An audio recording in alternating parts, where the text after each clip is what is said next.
मेरी आवाज जा रही है? जी सर। ऑडिबल है? हम्म। और तो मैं वही कहना चाह रहा हूँ कि बीपीएससी का जो एक पैटर्न रहा है, आप 70th दिए हैं तो उसमें जो 69th का पैटर्न है और 70th का पैटर्न है, दोनों में आसमान जमीन का अंतर था पीटी का। तो कहने का इन द सेंस ये है कि फैक्चुअल और कंसेप्चुअल दोनों पैटर्न पे काम करना है, कन्वेंशनल नॉन कन्वेंशनल। कन्वेंशनल का मतलब जो पहले से बीपीएससी पूछते आ रही है। अब हिस्ट्री में देखेंगे तो उसका जो कन्वेंशनल प्रश्न आता है, चंपारण सत्याग्रह है, क्विट इंडिया मूवमेंट है, या गांधी नेहरू टैगोर है, जेपी हैं, तो जो प्रश्न पूछते आ रहा है वही प्रश्न पूछ रही है। लेकिन अब उसमें क्या है कि उसका एडवांस वर्जन भी आ सकता है। मान लिए जेपी तो पूछे हैं, जेपी के बाद हो सकता है सचिदानंद सिन्हा के बारे में पूछा जा सकता है, हो सकता है कि राहुल संकेतन का पूछा जा सकता है, मतलब हो सकता है। तो हमें उस लेवल तक भी तैयारी करना है, हिस्ट्री में भी उस लेवल तक जाना है। ऐसा ना हो कि पता चला कि थोड़ा सा आजकल तो शॉर्ट जो 7 नंबर 8 नंबर का प्रश्न आता है।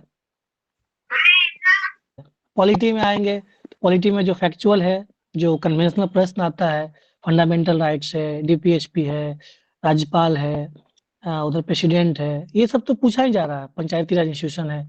लेकिन अब थोड़ा सा एप्लीकेशन बेस्ड जो केसेस वगैरह जो भी रिसेंटली हम सुनने को मिला, या अभी एनसीटी का जो नया अमेंडमेंट आया था, या इलेक्शन कमीशन ऑफ इंडिया का जो हुआ अमेंडमेंट, या नारी शक्ति बंधन अधिनियम जो है, मतलब थोड़ा सा जो अप्लाइड पॉलिटी है उससे भी प्रश्न पूछा जा सकता है।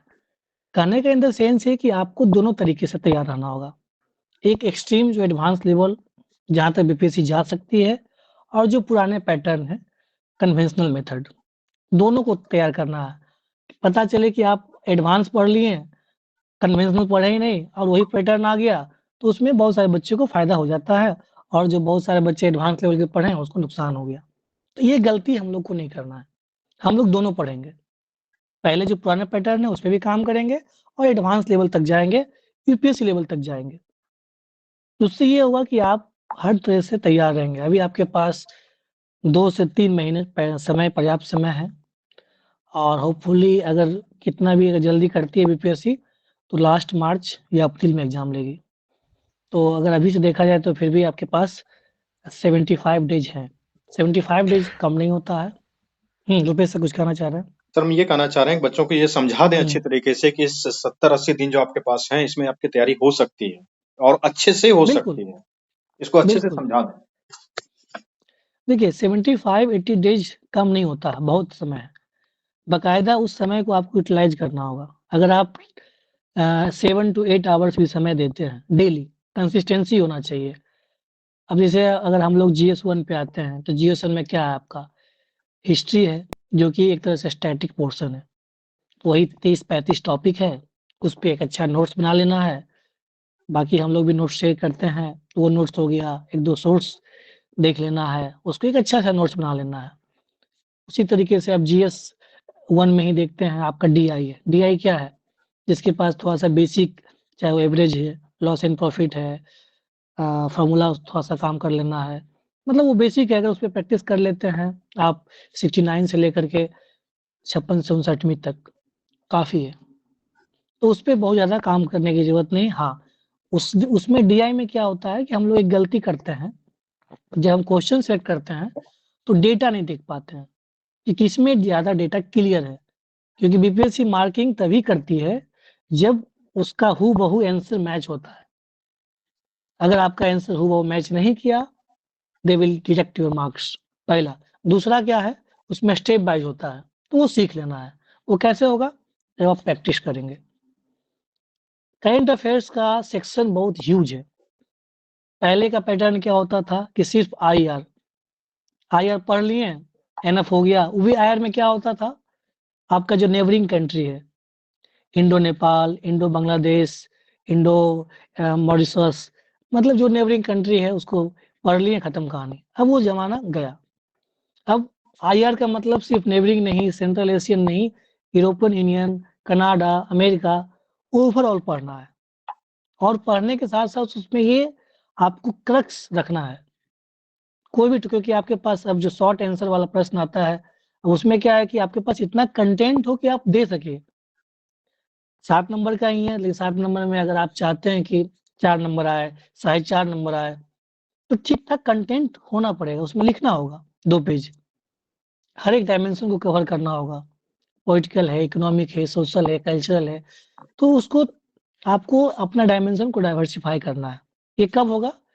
एक आपके पास अच्छा नोट्स हो, अभी पहले पहले कंटेंट पे काम करेंगे। 1 महीना, 1.5 महीना कंटेंट पे काम करिए, तब आंसर राइटिंग करिए। होता क्या है बच्चे तुरंत में आंसर राइटिंग पे आ जाते हैं। और आंसर राइटिंग कब की जाती है? When you have a good content. आपके पास कंटेंट ही नहीं होगा तो क्या आप बनाओगे? क्या आप लिखोगे? फिर आप जब लिखने जाओगे ब्लैंक। तो वो सिचुएशन नहीं होना चाहिए। उसके लिए पहले हम एक अच्छा नोट्स बनाएँगे।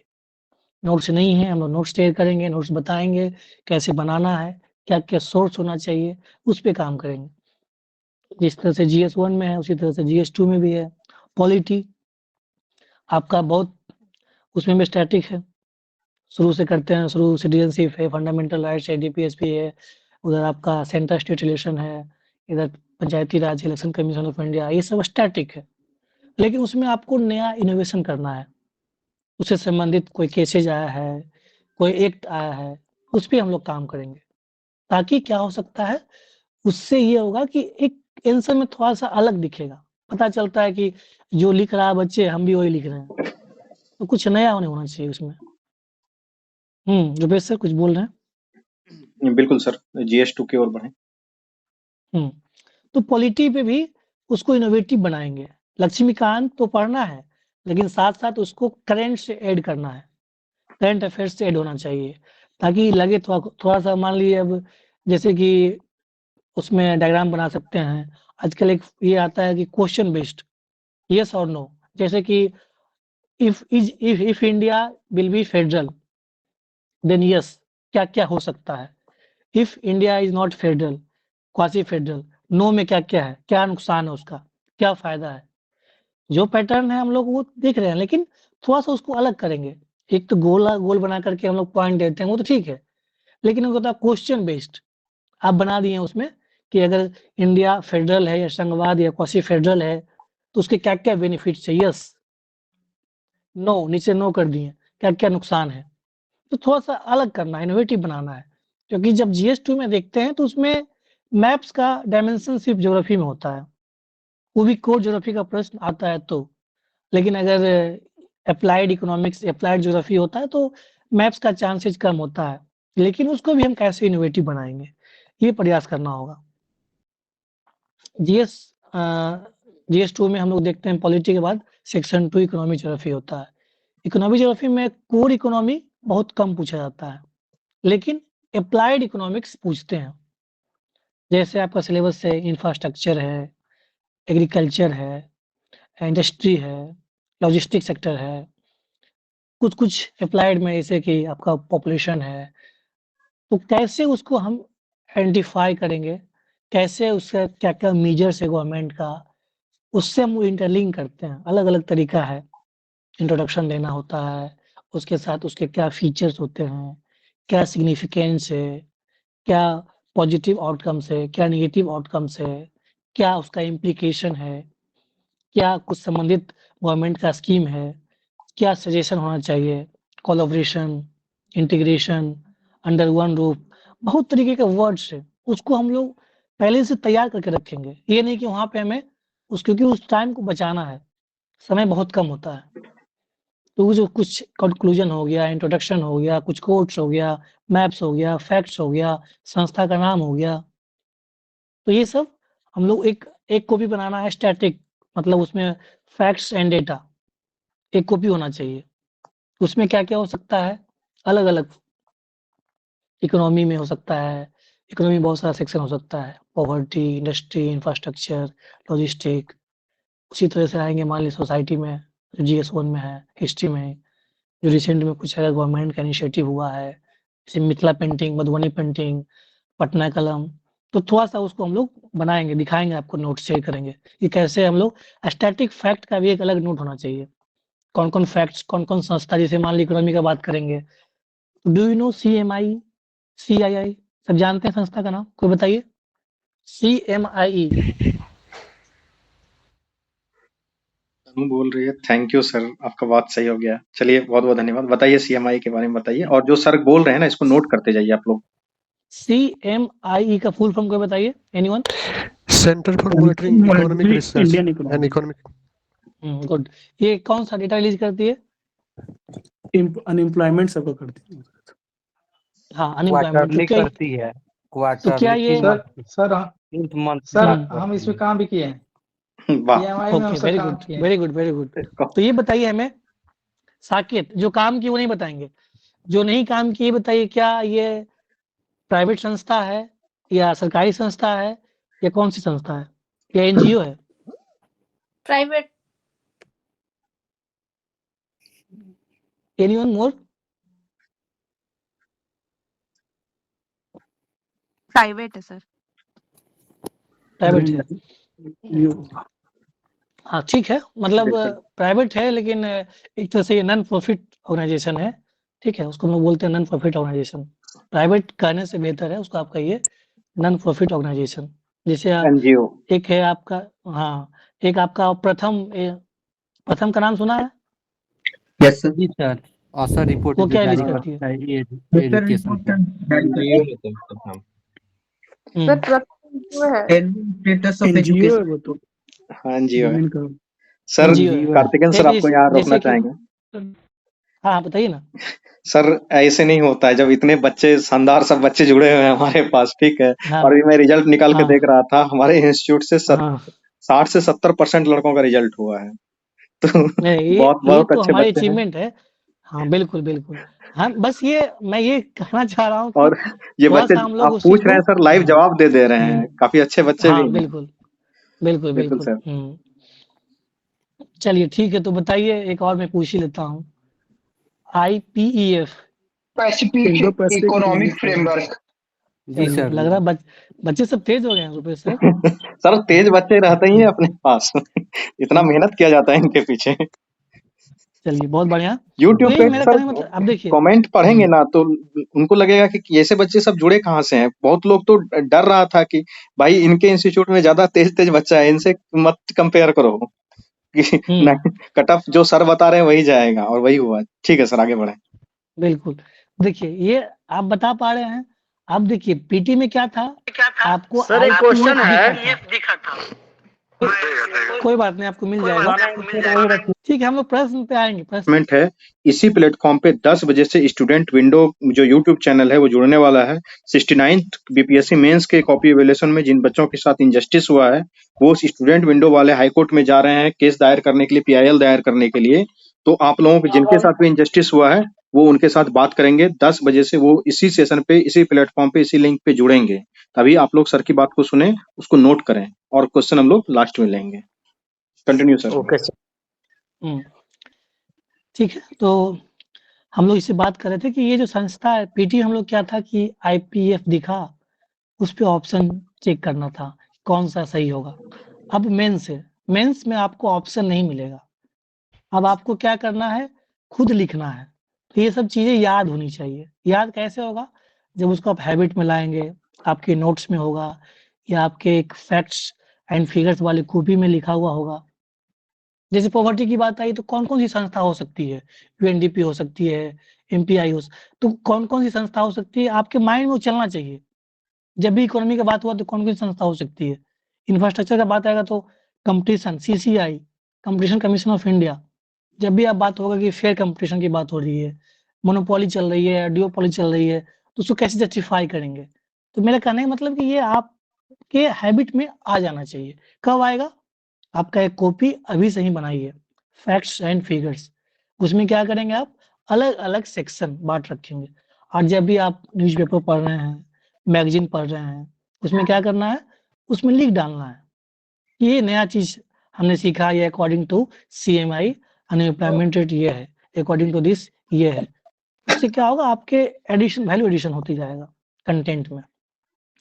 ठीक है, और बाकी इकोनॉमिक ज्योग्राफी में क्या है, एक तो हम लोग कोर ज्योग्राफी जो पढ़ते हैं, वो आपका NCERT जो क्लास 11-12 है, that is enough.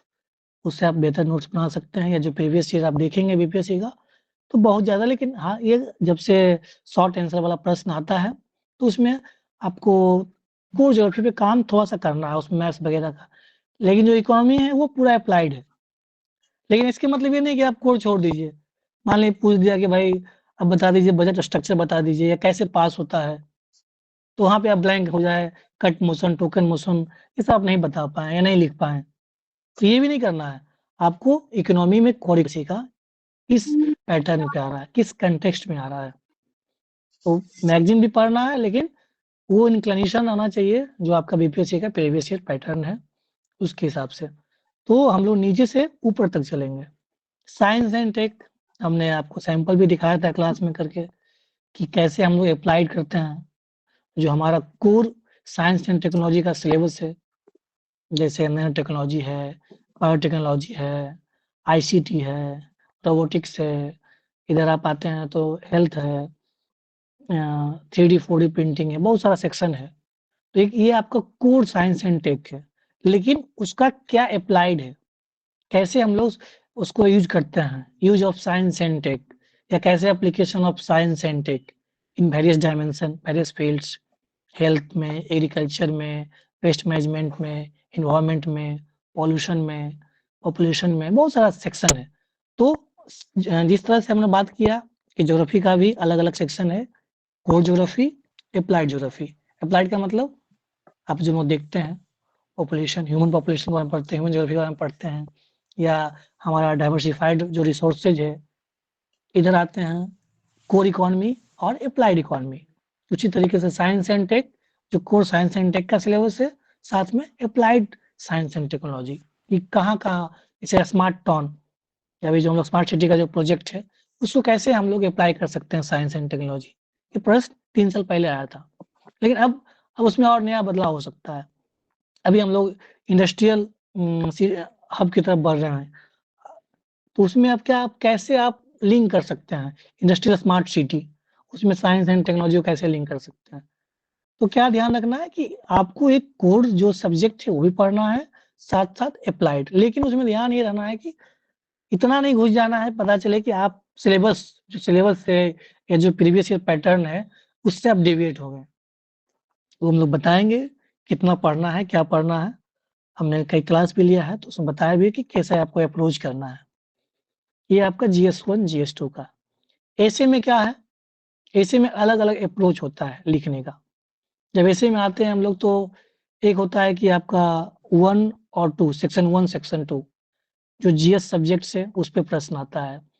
Social issues हो सकता है, विमेन एम्पावरमेंट हो सकता है, एग्रीकल्चर हो सकता है, हेल्थ हो सकता है, साइंस एंड टेक हो सकता है। और सेक्शन 3 आप जानते ही, कहावत होता है, लोकल प्रोवर्ब्स, लोकल डायलेक्ट्स। अब GS1, GS2 में या हर तीनों में अलग-अलग अप्रोच है। एक मैंने अप्रोच बताया था कि टेक्सुअल अप्रोच होता है, जिसमें political, economic, science, technology, environment, cultural, लेकिन और भी अप्रोच है। उसमें क्या-क्या अप्रोच हो सकता है, ज्योग्राफिकल हो सकता है, हिस्टोरिकल हो सकता है।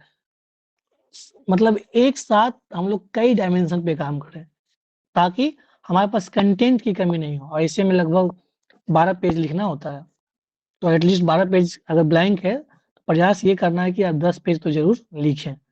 और कंटेंट अलग-अलग डायमेंशन पे बात करना है। जैसे ऐसे में और तरीका होता है कि individual, family, organisation, society, nation, international, इस सब पे क्या-क्या व्यू है, अलग-अलग व्यू। तो उसमें आपको अलग-अलग डायमेंशन देना है, उसके साथ क्या चैलेंजेज़ है, क्या किया जा सकता है। जैसे एक प्रश्न था, आगे नापना पीछे पगा। इसमें आप देखे होंगे पिछले बार प्रश्न आया था। तो उसमें ज़िम्मेवारी नहीं है, मतलब अगर किसी आगे-पीछे अगर ज़िम्मेवारी नहीं है, तो वो क्या उसकी कंडीशन हो सकती है। अब वो एक व्यक्ति भी हो सकता है, वो एक फैमिली भी हो सकता है, एक संस्था हो सकता है, एक सोसाइटी हो सकती है, एक नेशन हो सकता है, एक इंटरनेशनल संस्था जैसे आपका WHO है, IMF है, पाकिस्तान है। तो उसको हम लोग कैसे इंटरलिंक करेंगे?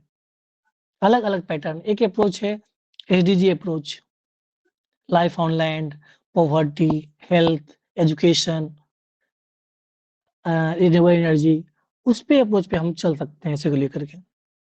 लेकिन ये सब कब होगा? When you have gone through a lot of content. Content कितना? इतना आपका सिलेबस इंक्लाइन होना चाहिए, ज़्यादा भी नहीं पढ़ना। एक ही चीज़ पढ़िए। जब मैं करंट का बात करता हूँ तो मैं कहता हूँ एक ज़रूर पढ़िए आप मैगज़ीन, विजन आईएएस का या दृष्टि आईएएस का, किसी का भी एक पढ़ सकते हैं। लेकिन इतना पढ़ें, या न्यूज़पेपर तो पढ़ना ही है, वो तो कंपल्सरी है, वो तो छोड़ना ही नहीं है। न्यूज़पेपर पढ़ने के लिए इसलिए मैं बता रहा हूँ कि उसमें आप एडिटोरियल पढ़ेंगे तो उसमें आपको दिखेगा कि हर वीक कुछ व्यक्ति का आता है एडिटोरियल। वो इंटेलेक्चुअल एक टॉपिक पे आएगा, लेकिन उसका लिमिटेड वर्ड है, वही 500, 1000, 2000 वर्ड में, उससे ज़्यादा उसको जगह नहीं मिलता है। इतना में ही सर आपको अभी के समय में एडिटोरियल पढ़ना सर अच्छा रहेगा अगर इस टाइम बिल्कुल में पढ़ना है, बिल्कुल पढ़ना है, क्यों नहीं बिल्कुल। पढ़ेंगे? ओके ओके आप, मैं क्या बता रहा हूँ कि आप एक कॉपी ज़रूर रखें। एक कॉपी क्या रखना है? Facts and figures. जैसे आप पढ़ रहे हैं, सपोज़ करिए कि अभी अमेरिका वाला जो घटना हुआ, अमेरिका में जो अभी प्रेसिडेंट बने, नया-नया अनाउंसमेंट किए, डब्ल्यूएचओ से बाहर हो गए हैं, पेरिस क्लाइमेट से बाहर हो गए हैं।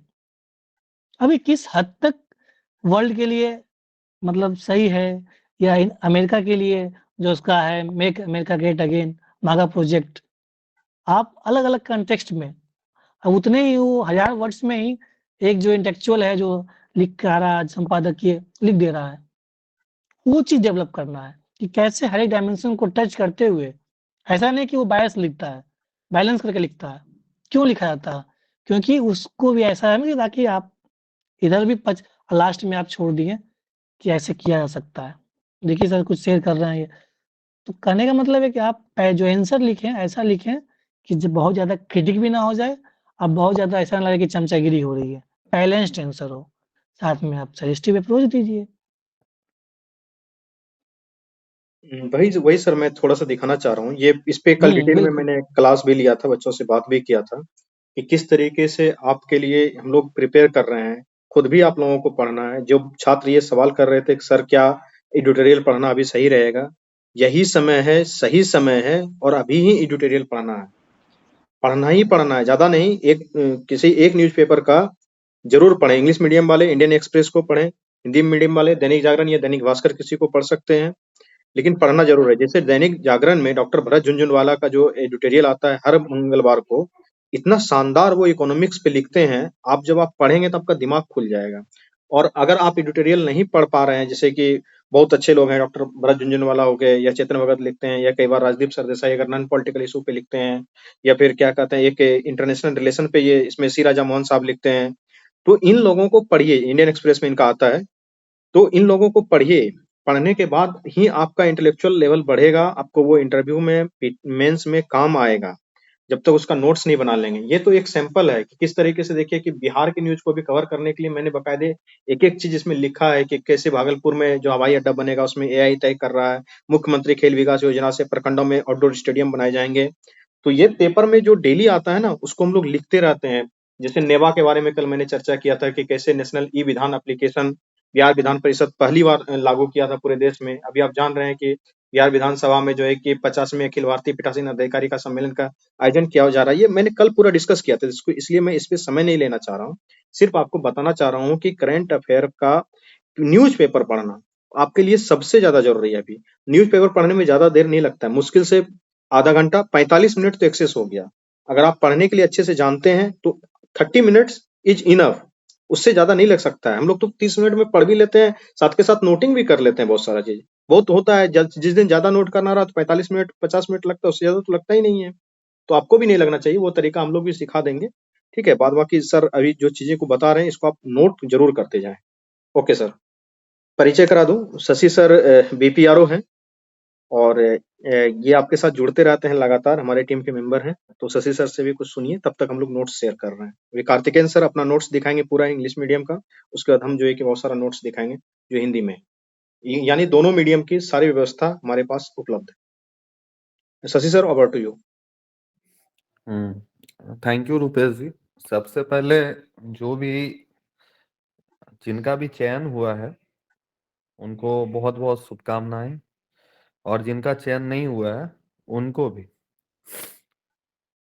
आज बहुत अच्छा लग रहा है, हम तो काफी देर से सुन रहे हैं इस चीज को कि बता रहे थे रुपेश जी कि 60-70% जो भी हमारे टीम के थे स्टूडेंट वो यहाँ क्वालिफाई किए हैं।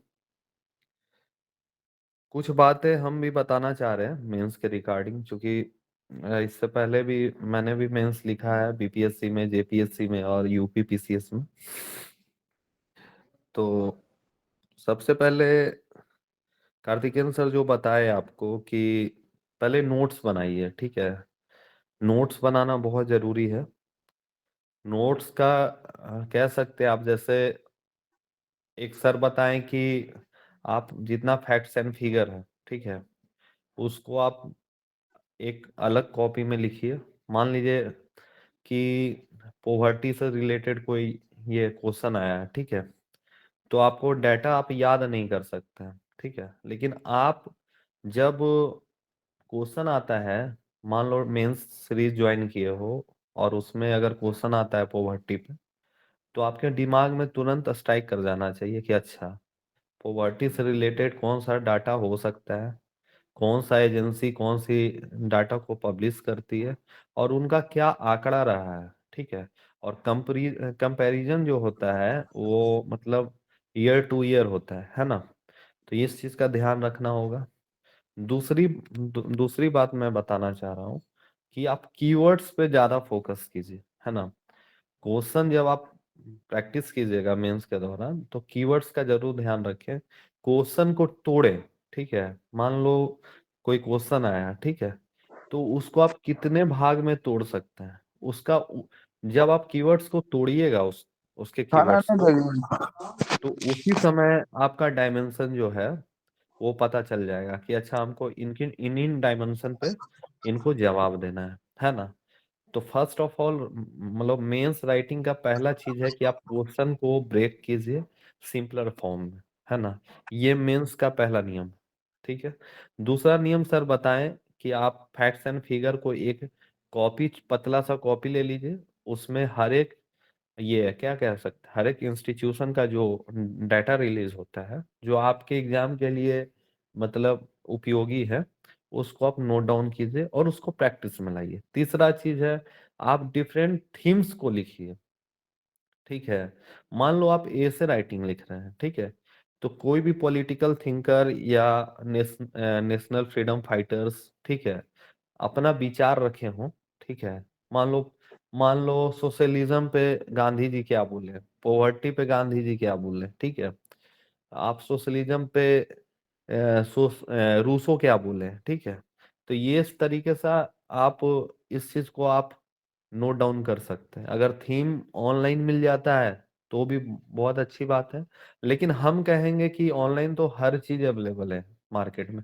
आप अपना एक प्रॉपर नोट्स बनाइए अभी से, आज से, अभी से। सर रुपेश जी उसमें मदद करेंगे, रुपेश जी का अपना नोट्स होगा, उन्हीं को आप पढ़िए, ठीक है। सर लोग मदद कर ही रहे हैं, सर लोग काफी प्रयास भी कर रहे हैं इनका। हम पहले भी देखे हैं स्टडी मटेरियल, ठीक है, और आज भी ये मतलब लगातार वर्क करते हैं। मतलब हम तो जब भी 12-1 बजे भी अगर हमको जरूरत पड़ता है सर का, तो ये होते हैं, ठीक है। तीसरा चीज है, आप न्यूज़पेपर को डेली पढ़िए, ठीक है। शुरुआत में जो इंग्लिश वाले हैं, ठीक है, द हिंदू या इंडियन एक्सप्रेस मिलता है, तो शुरुआत में आपको चीजें थोड़ा बोरिंग लगेगी, समझ में नहीं आएगा, ठीक है। लेकिन जब एडिटोरियल पढ़ते पढ़ते आप समझ जाएंगे चीजों को, ठीक है। और हिंदी वाले तो जरूर दैनिक भास्कर पढ़िए एडिटोरियल, ठीक है। सर जो कार्तिकेयन सर है, उनमें खास बात ये है कि ये दोनों लैंग्वेज में एडिटोरियल पढ़ते हैं। हम्म, ये दोनों ये लैंग्वेज में एडिटोरियल पढ़ते हैं और हर दिन इनका कुछ ना कुछ हम तो देखते हैं, क्योंकि हमारी ये मेंटोर भी रहे हैं, हमारे कॉलेज में सीनियर भी रहे हैं। सर से मैंने बहुत कुछ सीखा है, रुपेश जी भी मेरा बहुत मदद किए हैं तैयारी के समय। तो अगर यहाँ पे जो भी बोला जा रहा है उसको ब्लाइंडली फॉलो कीजिए। हम इतना गारंटीड देते हैं कि जो इसको 100% एकदम ईमानदारी से फॉलो किया है यहाँ पे, उसका रैंक आएगा, रैंक सिलेक्शन बिल्कुल नहीं बता रहे हैं, है ना। तो पहले आप लोग को ट्रस्ट बिल्डअप करना है, ठीक है। और जो भी चीजें यहाँ पे बताई जाती है उनको देखना है, ठीक है। बिल्कुल सर। अपने आप सब होते चला जाएगा। डे 1 से डे 10 तक आपको लगेगा कि पता नहीं मेरा पाथ क्या है, क्या होगा, लेकिन जब 11वां दिन आप जब इसमें आइएगा तो खुद लगेगा कि नहीं आप सही पाथ पे हैं, ठीक है। और कभी भी मतलब दूसरे का मतलब टेस्ट भी ज्वाइन करे दूसरे कोचिंग का और देखे कि अरे वो बहुत मार्क्स ला रहा है या कुछ नहीं, आप ये सब देख के घबराना नहीं है, ठीक है। यहाँ पे कॉपी बिल्कुल सर। और जैसे जो होता है, ठीक है, बोर्ड्स का कॉपी भी अलग तरीके से चेक होता है। और अभी 3-4 महीने टाइम है, तब तक ये जो ISPCS इंस्टीट्यूट है ये काफी आपको इतना बना देगी कि मतलब आप मतलब कोई भी कंडीशन में आप रहेंगे कि मतलब आप जवाब दे सकते हैं कोई भी सवाल का। मान लिया अनएक्सपेक्टेड सवाल भी आता है, जैसे 66 का बिल्कुल हम सर, बात कर जैसे रहे हैं। पिछली बार भी आ ये गया था सर, 69th में 2-3 हाँ, अनएक्सपेक्टेड सवाल आ गए थे और बच्चों को बताया नहीं गया नहीं, सर, उन्होंने करके आया है सर। तो ऐसा बिल्कुल नहीं है, बिल्कुल। पर ये हर बार होता है जैसे सर। भी सर जैसे हाँ। 66 में बता रहे थे कि हाँ GS पेपर 1 में एक करंट अफेयर का भी टॉपिक रहता है, ठीक है। तो सर भी दिए थे, हम भी दिए और थे, सभी लोग दिए थे। तो अनएक्सपेक्टेड आ गया था करंट अफेयर, ठीक है, जो हम बिल्कुल लोग पढ़ के नहीं गए थे, सर, ठीक है। कुछ नोट्स तो क्या दिखाना चाह होता रहे है हैं कि सर। हाँ, अच्छा अच्छा, हाँ, ठीक उसके ठीक, बाद फिर हम इसको लोग कंटिन्यू शशि कर। सर को सुनेंगे। पहले सर का नोट्स देख लेते हैं। कार्तिकेय सर, थोड़ा ब्रीफ भी करते जाएं आप साथ साथ। मेरी आवाज जा रही है? हाँ सर, ऑडिबल है आप। देखिए ये आपका, हाँ देखिए बिरसा मुंडा मुंडा रिवोल्ट पे हम देखिए नोट्स बनाया है। इसमें देखिए हर एक सेक्शन को टच करने का प्रयास किया गया। क्या रोल है, ट्राइबल मूवमेंट्स बिफोर मुंडा कौन-कौन था, बैकग्राउंड, सोशल इकोनॉमिक क्या-क्या कॉजेज़ थे, उसका कैसे ऑरिजिन हुआ, क्या कॉन्सिक्वेंस रहा, लास्ट में रिव्यू और कंक्लूजन। रिव्यू में साथ-साथ उसमें आप डाल सकते हैं कि क्रिटिक्स क्या आलोचनात्मक रहा कि किस हद तक ये आंदोलन सफल रहा या क्या कमियाँ रह गई जो पूर्ण रूप से सफल नहीं हो पाया। देखिए इसमें बिरसा मुंडा का मूवमेंट के बारे में बताया गया है कि इसको हम लोग उलगन मूवमेंट भी कहते थे। Powerful and expensive trial movement था। इंटरनेशनल कॉन्टेक्स्ट में हम लोग बॉक्सर रिबेलियन से तुलना करते हैं। ये एक आपका ये क्या हो गया रोल, ये इंट्रोडक्शन बोलते हैं। उससे पहले कौन-कौन सा ये रिवोल्ट हुआ था, ये आप देख पा रहे हैं। कौन-कौन सा कॉजेज अलग-अलग कॉजेज हैं। दिकुज चाहता था कि उसके एंट्री नहीं करें, सेल्फ गवर्नेंस का लैक था, उसका सोशल एक्सप्लॉयटेशन किया जा रहा था। कल्चरल में क्रिश्चियन मिशनरी का आगमन हो गया था। इकोनॉमिक में हाई टैक्सेज हो गया। उसके अलावा विदाउट पे एनी वेजेज काम करवाया जाता था। पॉलिटिकल में है देखिए मैप भी बना दिए यहाँ पे कि कहाँ पे रीजन था। अब ये क्या-क्या प्रक्रिया रहा, बिरसा मुंडा कहाँ से शुरुआत किए, फर्स्ट फेज, सेकंड फेज अलग-अलग उसमें देखिए यहाँ पे भी बाँट दिया गया सेक्शन, कौन-कौन सा क्या किया गया, सेकंड फेज में क्या किया गया, फर्स्ट फेज में क्या किया गया। देख रहे हैं प्रयास इसमें प्यूरिटी एंड बिहेवियर पे, alcohol and animal sacrifice, self movement पे काम हाँ, अब किया। आ रहा है सर। अब आ रहा है? ओके। हाँ तो मैं ये बताना चाह रहा हूँ देखिए हर एक सेक्शन को इस टच करने का प्रयास किया गया। सेकंड फेज में क्या हुआ, फिर थर्ड फेज में क्या हुआ, कैसे उस आंदोलन को सप्रेस्ड कर दिया गया। अलग-अलग क्षेत्रों में कौन-कौन सा क्या प्रयास किया गया। देखिए ये आपका स्लोगन है। आप ये भी लिख देंगे तो थोड़ा एक अलग 1 नंबर भी बढ़ गया, कम थोड़ी है।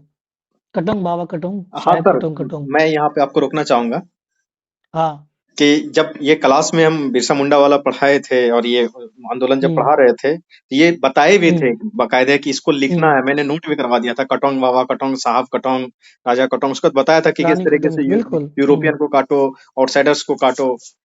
बिल्कुल सर। बिल्कुल। तो ये देखिए अब साथ में क्या-क्या कॉन्सिक्वेंस रहा और साथ में सक्सेसफुल क्यों नहीं हुआ। लैक ऑफ रिसोर्स था, लैक ऑफ ओल्ड एम्यूनिशन था। ये क्या हो गया? अब मान लीजिए प्रश्न में आपसे आ जाए कि क्रिटिक्स या उसको हम लोग बोलते हैं आलोचनात्मक विश्लेषण करते हुए, तो उसमें आप ये बताएँगे। अगर मान लीजिए 38 मार्क्स का है, तो एक्सप्लेन भी करेंगे। ये अचीवमेंट्स क्या-क्या अचीवमेंट्स रहा। लेकिन इसको कितना बाइफरकेट करके और कितना सिंक्रोनाइज़ वे में लिखा गया। इसलिए लिखा गया देखिए क्या-क्या इम्पोर्टेंस रहा ऑब्जेक्टिव लेवल पे। अगर आपके पास मान लीजिए ये 6-7 पॉइंट है, अगर 2 पॉइंट भी याद है, 3 पॉइंट भी याद है, at least you can explain. अब आप 2 ही आपके पास नोट्स में हैं ही, तो अब क्या लिखोगे? इसलिए क्या करना है, डाइवर्सिफ़ाइड अप्रोच अपनाना है। जब भी आपका नोट्स हो देखिए प्रोग्राम लेवल पे, अलग-अलग लेवल पे, साथ में फिर कंक्लूजन में देखिए टर्म देखिए लिखकर वैन, multitheism, animal certification, superstition, internal purification, self improvement, moral improvement, ये टर्म जब आप यूटिलाइज करने अपने हैबिट में डालेंगे, संथाल में भी देखिए अलग अलग तरीके से बैकग्राउंड कॉजेज, देखिए ये आपका फ्रेम हो गया। अगर ये आप लिख दिए इतना बात, एग्जामिनर को पता चल गया कि आप किस तरह से अप्रोच लेने वाले हैं, in which way, in which direction you are going, और प्रश्न क्या है, प्रश्न को आप टच कर पा रहे हैं कि नहीं कर पा रहे हैं। 2 सेक्शन में प्रश्न होता है, 3 सेक्शन में प्रश्न होता है, तो वो चीज लिख दिया कीजिए कि क्या मान लीजिए पूछ रहा है कि साथ में इसका कंसिक्वेंस बताइए, साथ में एग्जाम्पल्स भी बताइए, इसमें लिख देंगे आप एग्जाम्पल्स, इंपोर्टेंस।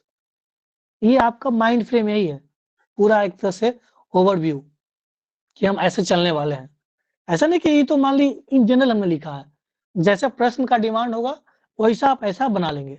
इससे 2 फायदा होगा, आप अपने टॉपिक से डेविएट नहीं होंगे, एग्जामिनर को भी दिख गया किस अप्रोच में जा रहा है आंसर राइटिंग, उसको बोरिंग नहीं लगेगा, थोड़ा सा अलग होगा।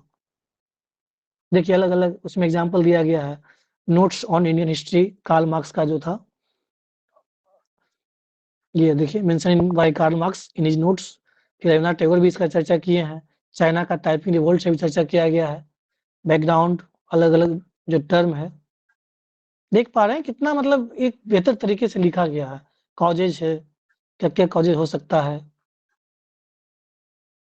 फॉरेस्ट, एम्प्लॉयमेंट, रिलीजियस, और मेरे पास हर चीज का डिजिटल नोट्स भी है, उसका भी बेनिफिट्स, अलग बेनिफिट्स है। सर ये सब, सॉरी सर ये हिंदी में भी हम लोग को मिलेगा ना, मतलब हाँ बिल्कुल मिलेगा, कंटेंट बिल्कुल तो मिलेगा, हिंदी में। बिल्कुल मिलेगा, हाँ मिल हाँ जाएगा, मिल जाएगा। सुनिए मैं बता रहा हूँ तो आप लोग देख लीजिए, ये notes Hindi medium English medium में हर पेड छात्रों को दिया जाएगा, इसमें कहीं कोई डाउट नहीं है। आप लोग अभी सर को तो सुन ये लीजिए बताना चाह रहा हूँ, ये बताना चाह रहा हूँ कि आपको इस तरह से प्रयास करना है। जैसे हमें बताया था डिजिटल नोट्स का क्या बेनिफिट है, जैसे आपने लिखा, ठीक है। अब मान लीजिए आप कभी एक बार क्या होता है कि 66 में क्या होता है कि GS1 GS2 मतलब हिंदी के बाद आपका GS1 का पेपर हुआ था। अब उस इतनी चिलचिलाती गर्मी में अब आप हिंदी के मोड से निकल करके फिर आपको GS1 लिखना है। अब उस मोड में आपके पास इतना कंटेंट मतलब ऐसा हो कि आपके पास कि थोड़ा सा एक बार हम माइंड ओवरव्यू कर लें, डिजिटल नोट रहेगा, आप तुरंत एक बार स्क्रॉल कर लिए, ये बेनिफिट्स है। और बहुत ज्यादा कॉपी लेने की जरूरत नहीं है। जब टेस्ट देने जा रहे हैं, सपोज के टेस्ट देने जा रहे हैं आप, कल GS1 का टेस्ट है, स्क्रॉल कर लिए, क्योंकि GS है ना, ये आपका वो मैथ्स नहीं है कि आपने पढ़ लिया फार्मूला कर लिया हो गया, ये GS है। जितना अधिक आप संस्था, जितना फैक्ट, जितना कंसेप्ट आप अपने माइंड में रखेंगे, दैट इज मोर बेनिफिशियल। क्या पता वहां पे आप क्या लिख दिए, एग्जामिनर को कितना अच्छा लग गया, कौन सा स्ट्राइक कर गया। तो कहने का मतलब कि आपको दोनों तरीके से इसको रखना है अपने पास, एक्सपेंशन, सेपरेशन, अलग अलग सेक्शन का मैंने बात करने का प्रयास किया है। देखिए संथाल इसमें कौन कौन सा अचीवमेंट रहा, क्यों इसमें भी लेस। और एक चीज समझें कि खुद से नोट्स बना के मेहनत करके देना और कट कॉपी पेस्ट कर लेना मार्केट में किसी का, दोनों में बहुत फर्क होता है। इसलिए सावधान रहिए, जहां भी ज्वाइन करना हो करें। मैं ये नहीं कह रहा हूँ कि मेरे ही संस्थान को ज्वाइन करें, आपको जहां भी भरोसा है वहां करें। मेरे पे भरोसा कर सकते हैं, कर रहे हैं तो बिल्कुल कीजिए, भरोसा बिल्कुल टूटने नहीं देंगे। लेकिन कट कॉपी पेस्ट जो हो रहा है उससे दूर रहिएगा। दूसरा, यूट्यूब पे जाके बार बार किसी के चैनल को देखना, अभी होगा क्या मैं बताता हूँ, सबसे ज्यादा करंट अफेयर का और ऐसे का, अब उसमें भी बिहार वाले सेक्शन का वीडियो बनना स्टार्ट होगा, क्योंकि वो थोड़ा सा नया है, बच्चे को भय वहीं से दिखाया जाएगा, तभी तो उसका व्यू आएगा और उसको उसका कोर्स बिकेगा। तो इन सब चीजों से बिल्कुल बच के रहना है। आपको अपना मेहनत करना है, मैंने जो कल 4 सेक्शन बताया है उस पर आपको काम करना है ईमानदारी से, और साथ में हम लोग भी करेंगे। सर स्क्रीन शेयर कर दें।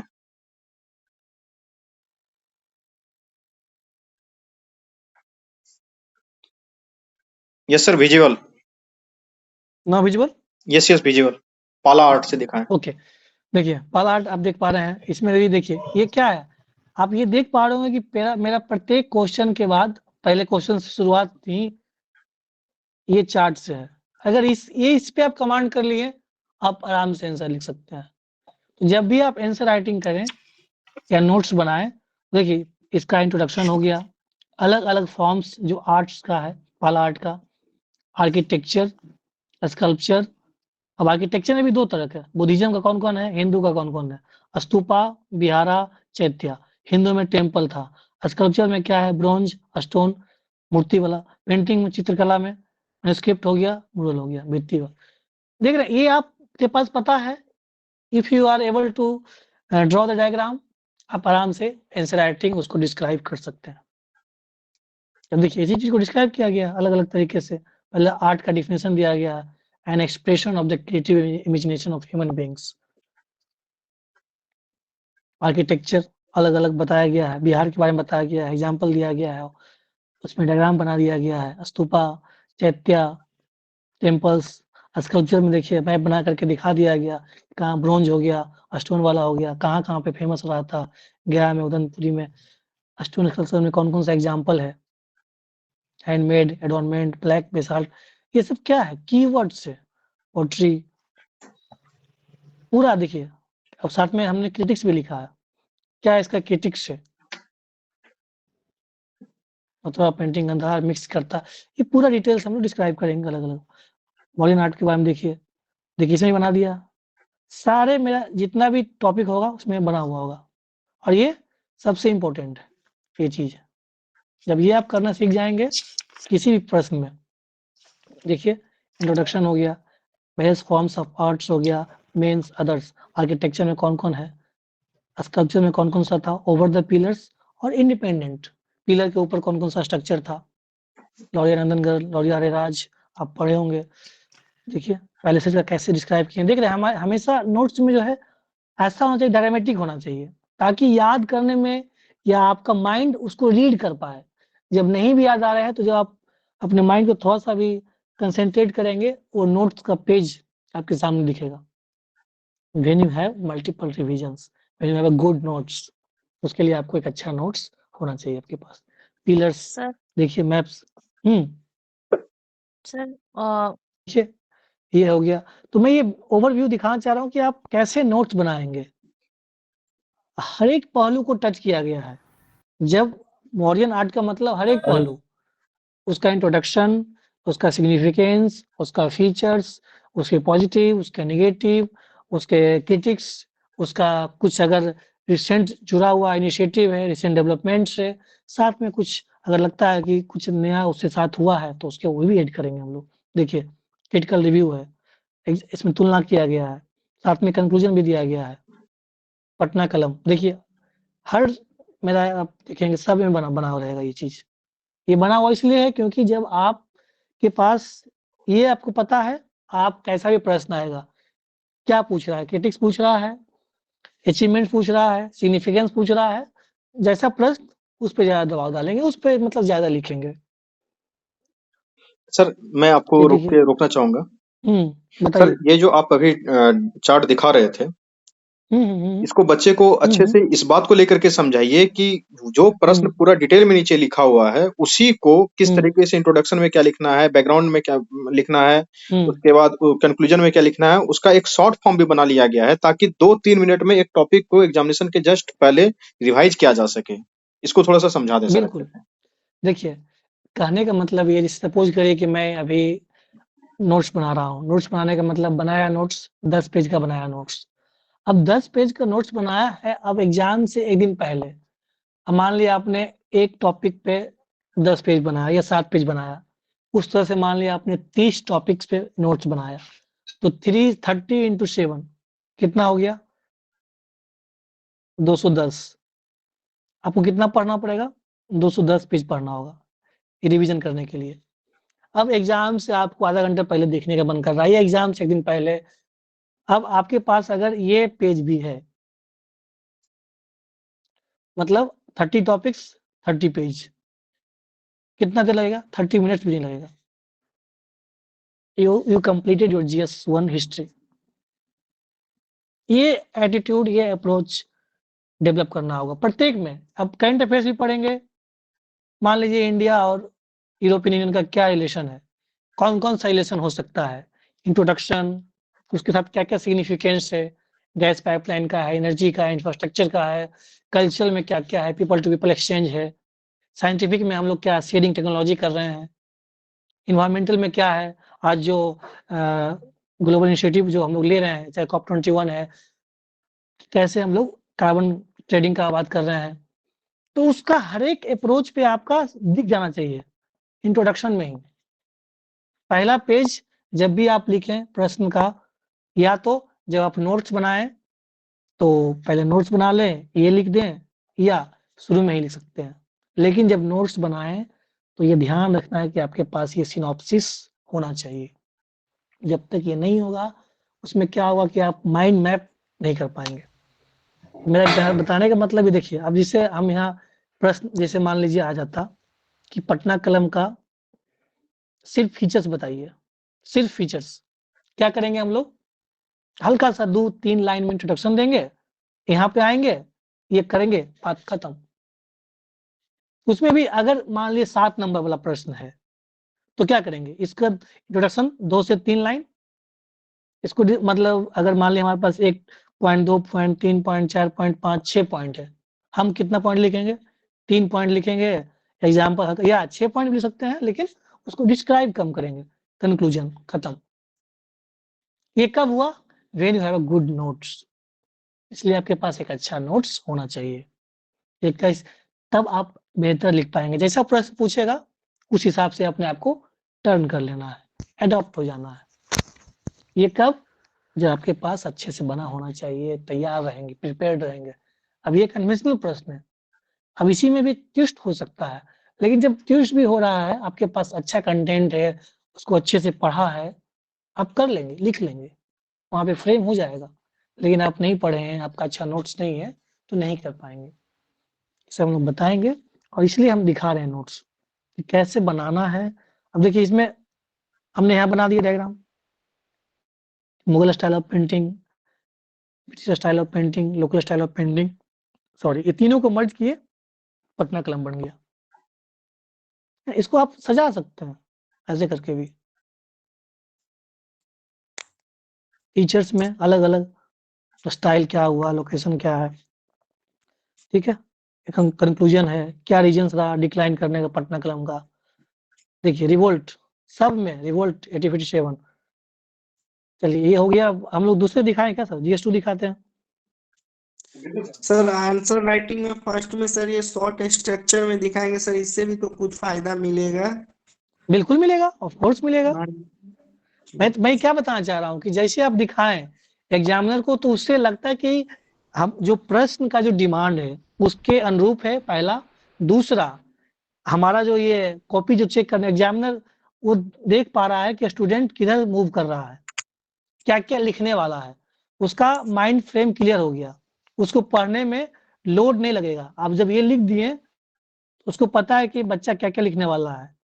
इंट्रोडक्शन लिखेगा, कॉजेज लिखेगा, कैसे कैसे स्प्रेड हुआ, उसको कैसे सेपरेशन किया गया, फेल्योर क्यों हो गया, साथ में क्या इम्पैक्ट हुआ, उसका क्या कंक्लूजन है। हमने ये क्लियर कर दिया है ताकि एग्जामिनर को पढ़ने में स्ट्रेस नहीं लगाना, दिमाग नहीं लगाना पड़े। उसको देखा सर और उस तरीके से सजाया हुआ है। बताइए सर, जैसे क्वेश्चन पर ना निर्भर करेगा। मान लीजिए इसी क्वेश्चन को लिखना है, वीर कुंवर सिंह के योगदानों के बारे में चर्चा करें, तो उस पर निर्भरता यह रहता है सर। ये नहीं तो तो हो गया मेरा मैं क्या बताना मटेरियल चाह हो रहा गया हूँ सर। कि ये आपका डिटेल्ड नोट से हर एक डायमेंशन को टच किया गया है। अब वो जो प्रश्न जैसा आएगा उस हिसाब से हम मूव करेंगे। अब मान लीजिए कि बात करेगा कि बिगिनिंग कैसे हुआ, उसका स्प्रेड कैसे हुआ, सप्रेशन कैसे हुआ, इंट्रोडक्शन पे आएंगे, काउज में डिस्क्राइब नहीं करेंगे, बस लिख देंगे, आगे यहाँ आ जाएंगे, इस पे बात करेंगे ज्यादा, है ना। तो डिपेंड करता है क्वेश्चन का क्या डिमांड है। डिमांड अगर काउज पे है तो अब मान लीजिए प्रश्न आता है कि describe the causes of 1857 revolt, तो इंट्रोडक्शन देंगे, काउज देंगे, हल्का सा इम्पैक्ट बता सकते हैं, कंक्लूजन खत्म कहानी। अब उसने पूछा कि सिर्फ बताइए कि इम्पैक्ट क्या हुआ, इंट्रोडक्शन देंगे, काउज में बस इसको लिख देंगे, इसको डिस्क्राइब नहीं करेंगे, इम्पैक्ट पे आ जाएंगे, कंक्लूजन लिखेंगे। तो जैसा प्रश्न का डिमांड उसके अनुरूप आपको आंसर राइटिंग करना है। लेकिन कब होगा ये? आपके पास सभी डायमेंशन में जिस टॉपिक को पकड़ रहे हैं उसका हर एक डायमेंशन में नोट्स 7-8 पेज 9 पेज और उसका एक सिनॉप्सिस प्रत्येक नोट्स का, प्रत्येक टॉपिक। सर देखिए ये जो सारा मैंने लिखा सिनॉप्सिस है। बनाएंगे सिनेप्टिकल क्या बोल रहे हैं, आवाज नहीं आ रही, फिर से बताइए। GS2 का दिखा दें, उसके बाद बच्चों से सवाल लिया जाएगा। ठीक है, चलिए देखिए, अभी आप GS1 देख लिए, अब हम लोग GS2 पे आते हैं। यस सर, स्क्रीन से विजिबल है सर? विजिबल। देखिए अब MSP पे बात कर रहे हैं हम लोग। देखिए अब MSP में क्या लिखा गया है, उसको डिस्क्राइब किया गया है, क्या ऑब्जेक्टिव्स है, अलग अलग प्रकार के जो क्रॉप्स हैं तो चर्चा किया गया है, क्या फैक्टर्स है जो डिटरमाइन करता है MSP को। ये देखिए कुछ कुछ डेटा जो यूज किया जाता है CSE के द्वारा, CSCP के द्वारा। उसके बाद ये देखिए कैसे कैलकुलेट किया जाता है A2 प्लस FL C2 के माध्यम से MSP को जो कैलकुलेट करते हैं हम लोग। अलग अलग जो टर्म है, क्या क्या अचीवमेंट होने वाला है, कैसे MSP जो है फार्मर को हेल्प कर रहा है कि इनकम उसका प्रोटेक्ट हो, क्या डिसएडवांटेज है, साथ में क्या वे फॉरवर्ड है। उसमें अलग अलग बात किया गया है, कृषि विज्ञान केंद्र MSP का क्या रिसेंट प्रोजेक्ट सिटी में कौन कौन सा लिया गया। स्वामीनाथन कमेटी की चर्चा किया कि हम लोग अभी तक कंप्लीटली उसको इम्प्लीमेंट नहीं कर पाए हैं। WTO का निगोशिएशन का बात किया गया है, तो शांता कुमार कमेटी का बात किया गया है, उसके बाद कंक्लूजन दिया गया है।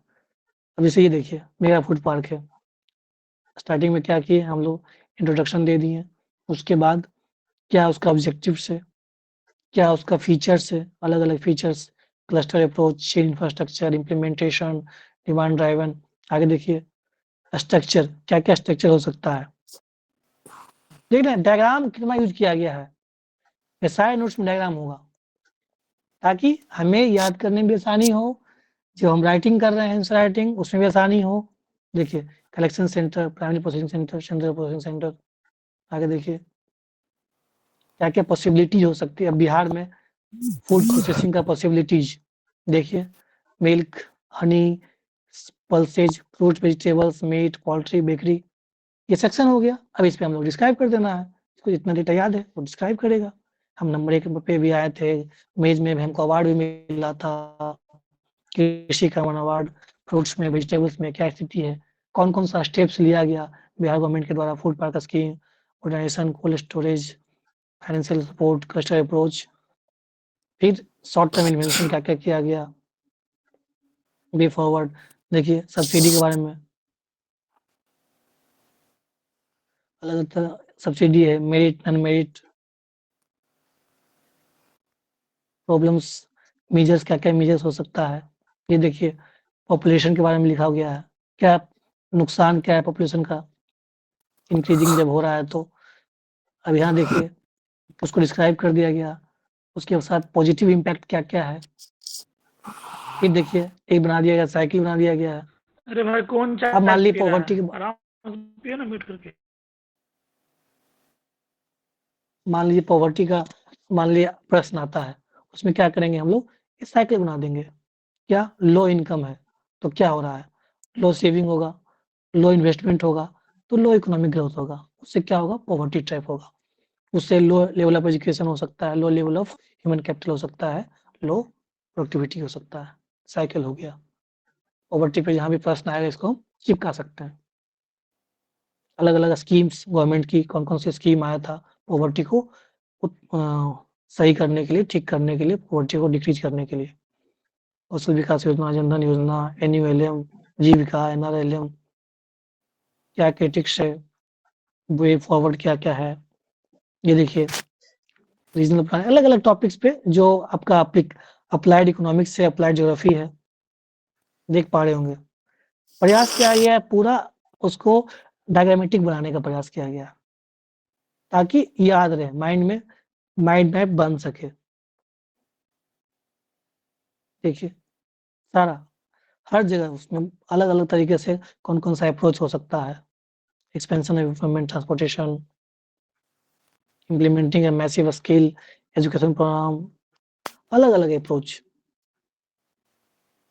ये देखिए क्या है, कैसे इंडिया के इकोनॉमिक डेवलपमेंट को अफेक्ट कर रहा है। अब देखिए एक प्रश्न हम लोग देखिए पॉपुलेशन वाला, ये देख रहे हैं कि कैसे पॉपुलेशन अफेक्ट कर रहा है, उसको हम कैसे लिखेंगे।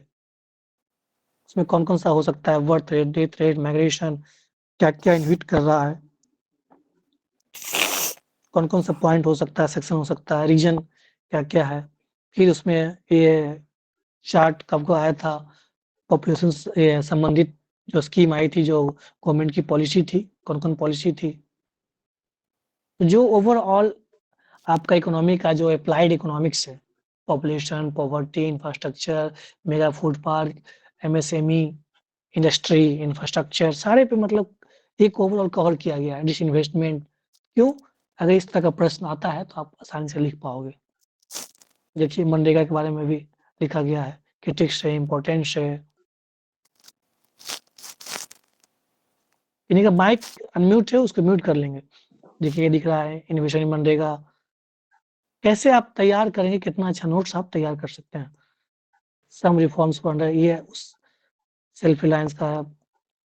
और देखिए इधर दिखा रहे हैं आपको, ये देखिए एमएसएमई के बारे में है, डेफिनेशन दिया गया है। एक बच्चे पूछ रहे हैं कि सर आज क्या-क्या के लिए बेनिफिट्स। ऑफर भी दे दीजिए, तो ऑफर लगा दिया गया है 1999 का, आप लोग उसको अवेल कर सकते हैं। ये देखिए कौन-कौन सा स्कीम है, सीएलसीसीएस है, एमएसएमई संबंध है, समाधान है, एमएसएमई सीडीपी है, डिजिटल एमएसएमई है। देखिए अलग-अलग पूरा डायमेंशन कौन-कौन सा स्टेप्स लिया जाना चाहिए। इक्वेसिना कमेटी को इम्प्लीमेंट करना चाहिए। जेडीएच क्या है, जेड बताइए कोई, क्या है ZED? Zero effect zero defect sir. Good. तो यही मतलब उस कीवर्ड्स को हम लोग उसको इम्प्लीमेंट करेंगे, लिखेंगे, ताकि आंसर राइटिंग थोड़ा-सा अलग हो। नेचुरल डिजास्टर कैसे ही तो हम लोग करते ही हैं, प्रश्न बराबर करते हैं। तो जहाँ जितना पॉसिबिलिटी हो सकती है, सारे प्रश्न को कवर करने का प्रयास किया गया है। उसका हर एक डायमेंशन में नोट्स बनाया गया है। देखिए और दिखाता है एक और।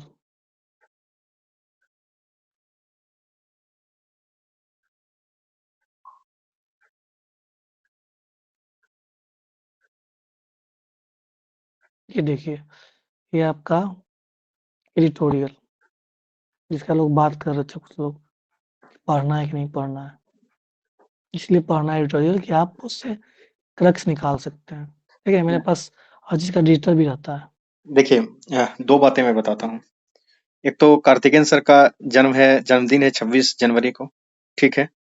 उस दिन हम लोग सर से 2-3 बातें सीखेंगे कि इन्होंने अपने जीवन में किस तरीके से संघर्ष करके आज ऑफिसर के पोस्ट पर आए हैं, और पोस्ट पे ही नहीं आए हैं, बल्कि आप बहुत ऑफिसर से मिलेंगे, लेकिन इनके तरीके का ऑफिसर मिलना बहुत मुश्किल होगा, ठीक है? दूसरी बात कि ये जो सर जो डिजिटल नोट्स रखते हैं, ये अपने आप में बहुत शानदार चीज है। इसको सीखना है, सबको सीखना है। मैं खुद उस दिन बैठ के सर से सीखूंगा एक एक करके कि सर पूरा ये डिजिटली जो पेज को इधर से उधर करके एक एक चीजों को एक सिंक्रोनाइज करके रखते हैं, और इतना नोट्स है 2016 17 18 से लेकर के आज तक का जो भी नोट्स आप सर से खोजेंगे, वो सब नोट्स उनके पास बाकायदे मिलेगा आपको। GS1 GS2 history, polity, economy, history किसके लिए, तो बीपीएससी के लिए हिस्ट्री, यूपीएससी के लिए हिस्ट्री, पीटी के लिए हिस्ट्री, मेंस के लिए पॉलिटी, यूपीएससी के लिए पॉलिटी, बीपीएससी के लिए पॉलिटी, एसएससी टाइप के वन लाइनर एग्जामिनेशन के लिए घटना चक्र का ये है, लक्ष्मीकांत का ये है, माजिद हुसैन का ये नोट्स है। इतना सिंक्रोनाइज करके टेस्ट सीरीज में ये नया बात मिला था, इतना सिंक्रोनाइज करके जो सर रखे हैं ना, ये चीज सीखने के लिए मिलेगा। या तो 25 तारीख के रात को हम लोग सेशन करेंगे सर के बर्थडे पे 12 बजे के आसपास, के 10 बजे से लाइव रहेंगे तो 12-1 बज जाएगा सेशन करते करते। या 26 के रात को किसी दिन एक सेशन होगा जरूर। या 26 के दिन को जब भी होगा सेशन कार्तिकेयन सर के बर्थडे पे, वो सेशन का आपको लिंक मिल जाएगा, आप लोग उस दिन जरूर ज्वाइन कीजिएगा। और उसके बाद फिर हम लोग ये लाइव सेशन करना, जो ओपन सेशन करना कम कर देंगे, फिर पेड बच्चों के लिए धीरे धीरे हम लोग काम करना स्टार्ट करेंगे। तो आप लोग सीखिए इस चीज को। ऐसा नहीं है कि हिंदी सारा मीडियम ओपन वाले, सेशन बंद हो जाएगा, ओपन सेशन होगा, लेकिन इस तरीके से रेगुलर नहीं होगा, बीच बीच में हम लोग आपसे भी मिलेंगे। हिंदी मीडियम वाले जिनका शिकायत रहता है कि हिंदी मीडियम में कुछ रहता नहीं, तो ये क्या है, चिकित्सा क्षेत्र में परिवर्तन का समय। अब देखिए इसमें कितना कंटेंट आपको दिखाते हैं। अब देखिए यहाँ तुलना किया गया है कि इस समय सीट कितना था, अभी वर्तमान में क्या है। नेशनल फैमिली हेल्थ सर्वे का सर्वे क्या कहता है, इधर देखिए। अभी हमारे पास जो ग्रामीण स्वास्थ्य सांख्यिकी रिपोर्ट है, उसमें कितना CHC है, अब जब मान ली मेडिकल से प्रश्न आ रहा है तो आप कितना, आप देखिए कंटेंट होते भी तो लिखेंगे आप। वर्तमान में भी कितने 12 लाख कुल पंजीकृत डॉक्टरों में मात्र 5 लाख जो डॉक्टर हैं जो कि ग्रामीण क्षेत्र में काम करना चाहते हैं। अब ये देखिए, और अर्थव्यवस्था में मंदिरों का योगदान, मंदिर का कैसे-कैसे, ये क्या है, डाइवर्सिफाइड अप्रोच है। अब मान लीजिए स्पिरिचुअल या कल्चरल पे आए पॉइंट लिखना हो, सपोज करिए यू आर द ब्लैंक, लेकिन आपके पास मान लीजिए आपने पढ़ा होगा ये आर्टिकल, तो आप उसमें ऐड ऑन कर सकते हैं, उसको लिंक कर सकते हैं। देखिए यहाँ पे जो हमारे इंडिया में इसमें बात किया गया बहुत सारा चीज़ है, 5 ट्रिलियन का इकोनॉमी बन देखिए सकता बच्चे है। हैंड रेज कर रहे अभी हैं इस बात को पूछने के लिए कि हुँ, सर क्या ये पेड बच्चों क्या? को ये सारा एडिटोरियल मिलेगा? यस, पेड बच्चों को सारा एडिटोरियल दे दिया जाएगा। आपको अगर नहीं पेपर पढ़ना है तो कम से कम जितना दे रहे हैं उतना तो जरूर पढ़ लीजिएगा। हाँ सर, बिल्कुल। कंटिन्यू। देखिए सोशल इश्यूज पे है, लिव इन रिलेशनशिप पे है, उसमें भी आप सोसाइटी का प्रश्न मान लिया आता है या करंट अफेयर्स में आता है या डिसीजन अभी कुछ दिन पहले भी आया था, तो उसमें आप कैसे इंटरलिंक कर सकते हैं। ये देखिए, रक्षा क्षेत्र में आत्मनिर्भर बनता भारत, क्या-क्या कर लिया है। ये इसका आप नाम जानते होंगे, अमेरिकी कंपनी है। ये प्रेडेटर ड्रोन का नाम जानते हैं, एचएल के बारे में जानते हैं। जब ये आप पढ़ते रहते हैं तो उससे क्या होता है कि आप जितने भी कीवर्ड्स हैं या संस्था का नाम है या फैक्ट्स है, याद रहता है। अब एक बार आप नए साल में या महीने में एक मैगज़ीन पढ़ेंगे, अब डेली पढ़ रहा है, तो किसको ज़्यादा याद रहेगा? जो डेली पढ़ रहा है ना। उसमें अभी क्या स्थिति है, हम किसको-किसको हम लोग अभी जैसे कि अभी फिलीपींस को हम लोग किए थे एक्सपोर्ट, बहुत कुछ है। जब आप पढ़ेंगे, चंद्रयान के बारे में देखिए एक्सप्लेन किया गया है। ऐसा नहीं है कि सिर्फ़ इंग्लिश में ही कंटेंट होता है, उसमें एक ही आप पढ़िए आर्टिकल, लेकिन डेली पढ़िए। ये देखिए अर्थव्यवस्था, अब देखिए, अब इसमें आप बात देखिए, आप देख सकते हैं यहाँ पे 2030 में बन सकता है, मॉर्गन स्टैनली क्या कहता है, इकोरैप क्या कहता है। अभी संस्था का नाम पता है तो क्या है, तो मान लिए आईएमएफ सब लिख रहा है, डब्ल्यूटीओ सब लिख रहा है, आप लिखें इकोरैप, थोड़ा है ना, उस चीज़ को और आप एडवांस बना सकते हैं। गोल्डमैन सैक्स, इसका नाम सुने होंगे। देखिए ये रेट टेपिज्म, नौकरशाही, ब्यूरोक्रेटिक, कैसे उसको अधिक सख्त बनाया जा सकता है। मैक्स वेबर का सिद्धांत, डॉडी वाला अधिनियम। अब ये मान लीजिए, देखिए ये आपका मेंस में तो बेनिफिट करेगा ही, साथ-साथ आपका इंटरव्यू में बेनिफिट करेगा। उसके लिए क्या-क्या होना चाहिए, कैसे, अब देखिए केस, मेरा सिंह बनाम दिल्ली सरकार, बहुत कुछ है। जब आप पढ़ेंगे तो उससे आप बहुत कुछ निकाल सकते हैं। समय की माँग है, एक साथ चुनाव, साइमल्टेनियस इलेक्शन। देखिए पॉइंट ही बनाया हूँ मैं यहाँ पे, ये दिख रहा है ना? Point number 1, point number 2, point number 3, तीसरा लाभ क्या है, चौथा लाभ क्या है, कर प्रशासन जितना भी हमारा सिक्योरिटी फोर्स से लगता है। फिर आगे देखिए, बेहतर दुनिया की ओर बढ़ते कदम, ये जब G20 का हुआ था समिट, उस समय का आर्टिकल है ये। कब हुआ था? Last year. देखिए ना, इसमें सब लिखा हुआ 4D, demography, democracy, diversity, development, और भी digital public infrastructure, मल्टीलैटरिज्म, global supply chain, voice of global south, lifestyle for sustainable environment, gender digital divide. देख रहे कितना कीवर्ड्स है। वैश्विक परिवर्तन का सूत्रधार बनता भारत, हमारे अंतर्राष्ट्रीय उभार का आकार, मोटे अनाज जब आएगा इकोनॉमिक्स में या ज्योग्राफी में, एप्लाइड इकोनॉमिक्स, इस पे आप बता सकते हैं। इंटरनेट मीडिया करंट अफेयर्स में आ सकता है या साइंस एंड टेक में आ सकता है। समझ पा रहे हैं? राजनीति के केंद्र में देखिए राज्य पॉलिटी हो गया, नारी उत्थान एम्पावरमेंट हो गया, खेल महाशक्ति स्पोर्ट्स करंट अफेयर्स में आ सकता है, साइंस एंड टेक में भी आ सकता है। न्याय प्रणाली, पॉलिटी, इकोनॉमी हो गया आपका, सार्वजनिक परिवहन, लॉजिस्टिक सेक्टर, आर्थिक सर्वेक्षण बिहार का, लड़कियों की शिक्षा, सोशल रिवॉल्यूशन, आर्थिक, अब देखिए पॉल्यूशन को लिंक किया गया है ना, इकोनॉमिक से, क्या-क्या नुकसान है, क्या फ़ायदा है। ये देखिए डॉक्टर सुरजीत सिंह बहुत बड़ा इकोनॉमिस्ट है, ये अच्छा लिखते हैं। क्या-क्या इफ़ेक्ट पड़ रहा है। तो कितना आप देखिए बेहतर तरीके से इस चीज़ को आप यूटिलाइज कर सकते हैं। देखिए यहाँ पे नेशनल जुडिशियल डेटा, न्याय पर भरोसा घटाने वाली परिपाटी। अब ये NJDG national judicial data gate के अनुसार अकॉर्डिंग टू NJDC क्या कर रहा है कि भारत के विभिन्न न्यायालयों में लंबित मामलों की संख्या लगभग 4,42,00,000 है। तो आप अकॉर्डिंग टू अगर ये संस्था का नाम लिख दिए उसके बाद लिखे, आपका आंसर 0.5 नंबर बढ़ गया आंसर मार्क्स। तो यही चीज है, इजराइल का है। जो भी मैं पढ़ता हूँ उसको आप रखिए अपने पास, तभी यूटिलाइज कर पाएंगे, अदरवाइज यूटिलाइज नहीं होगा पेंस राइटिंग में। या तो आपके नोट्स में होना चाहिए या उसका अलग नोट्स बनाइए या डिजिटल नोट्स रखिए। देखिए भारतीय न्यायिक सेवा की भी डिमांड है, क्योंकि हमेशा हम लोग बात करते हैं कॉलेजियम सिस्टम का, क्योंकि उसमें हमेशा कन्फ्लिक्शन होता है।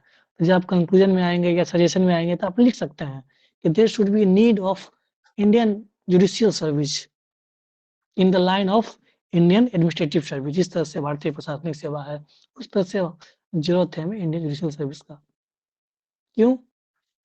खास करके जो निचला स्तर का जो भी होता है उसमें न्याय नहीं मिल पाता या पेंडिंग ज्यादा है। सारा बात लिखा गया है इसमें, जुडिशियल का बात लिखा गया है, निजी निवेश प्राइवेट इन्वेस्टमेंट का बात किया गया है, महिलाओं के विरुद्ध लैंगिक जेंडर डिस्क्रिमिनेशन का बात किया गया है। अब इसमें आएगा global gender gap report WEF आएगा, कौन कौन सा सेक्शन। देखिए विक्टोरियन महिला ट्रस्ट NGO का नाम है। ये आप जानते हैं फ्री कल्चर रेवड़ी संस्कृति हमेशा चर्चा में रहता है। जब जब इलेक्शन आता है, अभी दिल्ली में इलेक्शन हो रहा है, चर्चा में ही है। देखिए कितना डेटा है, हम लोग कर्ज 2 तरीके से लेते हैं। ये जब पढ़ते हैं तो उससे आपका हर एक सेक्शन डेवलप होता है। ये आपके उस राम कथा का देखिए स्पिरिचुअल चीजें हैं ये। वेस्टर्न कंट्री जो कैसे चुनौती दे रहा है ब्रिक्स, इसके बारे में तो वो आप जो मैगजीन में पढ़ रहे हो तो पढ़ ही रहे हैं। उसके अलावा इसमें बहुत कुछ आपको वैल्यू एडिशन मिल सकता है। देखिए हिंदी वाले के लिए अभी आप लिखते हैं है ना, बहुध्रुवीय बहुविपक्षीय टिकाऊ विश्व व्यवस्था, कंक्लूजन में लिखिएगा। मल्टीपोलर मल्टी पार्टीशन इंग्लिश वाला लिखेगा।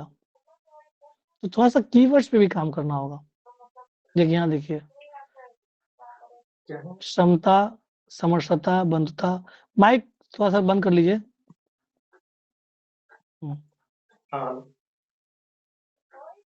ठीक है, बहुत कुछ है।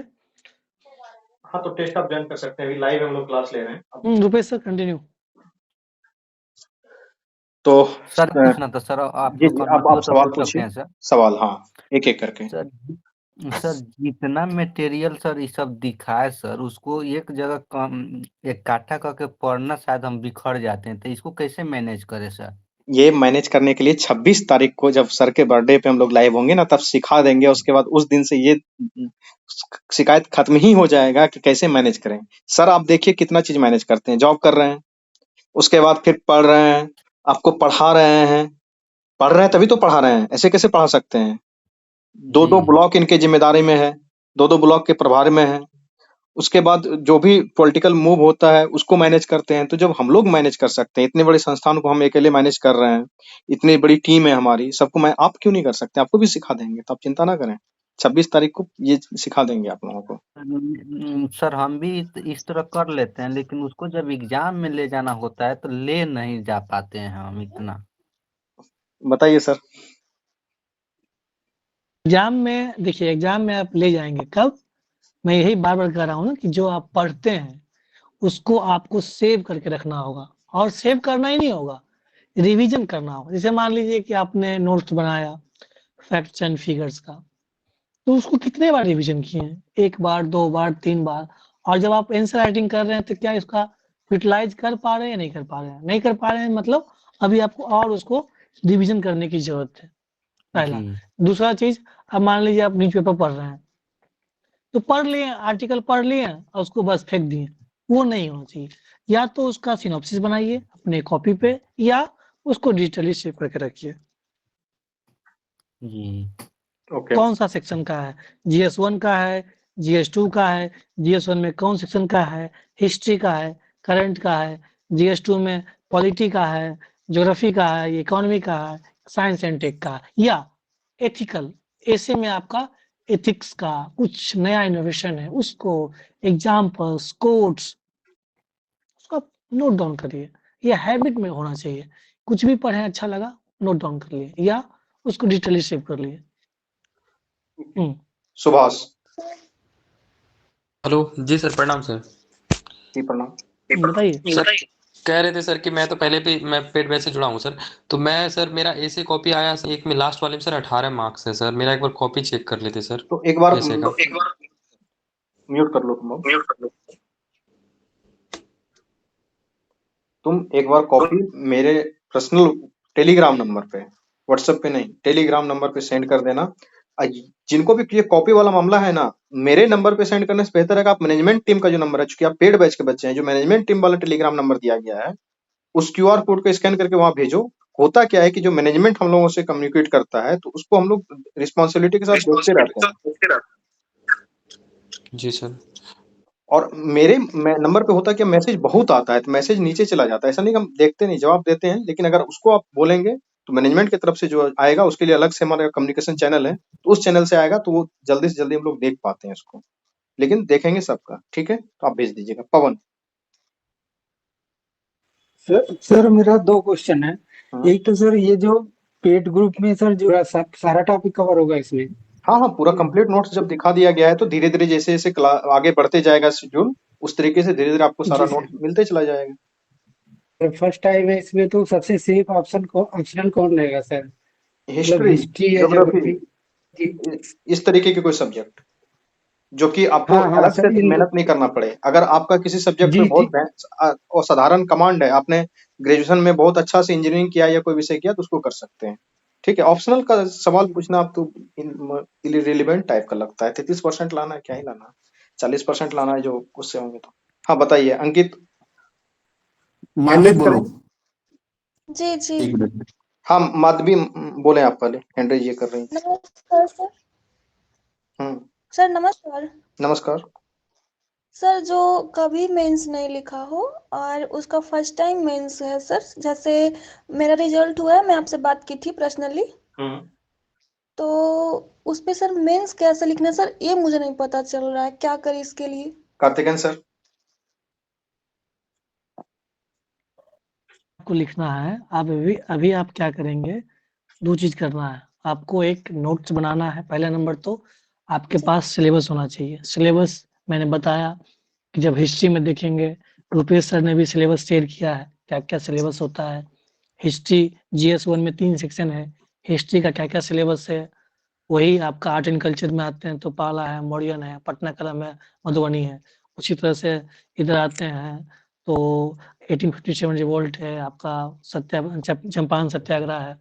तो जो इस तरह के कुल टॉपिक्स है, इसको पहले लिख लेना है एक जगह, उसके बाद आपको उसका नोट्स बनाना है। फिर उधर आते हैं उसी तरह से जीएस2 में आते हैं तो पॉलिटी है। पॉलिटी में आपका टॉपिक लिखा हुआ है, सिटीजनशिप है, फंडामेंटल राइट्स है, डीपीएसपी है। फिर उधर आते हैं सेंट्रल स्टेट रिलेशन है, गवर्नर है, प्रेसिडेंट है। इसका नोट्स होना चाहिए। पहले इस स्टैटिक सब्जेक्ट्स पे काम करिए आप। आपका सर तो उसके लिए सर डीपली पढ़ना पड़ेगा ना सर?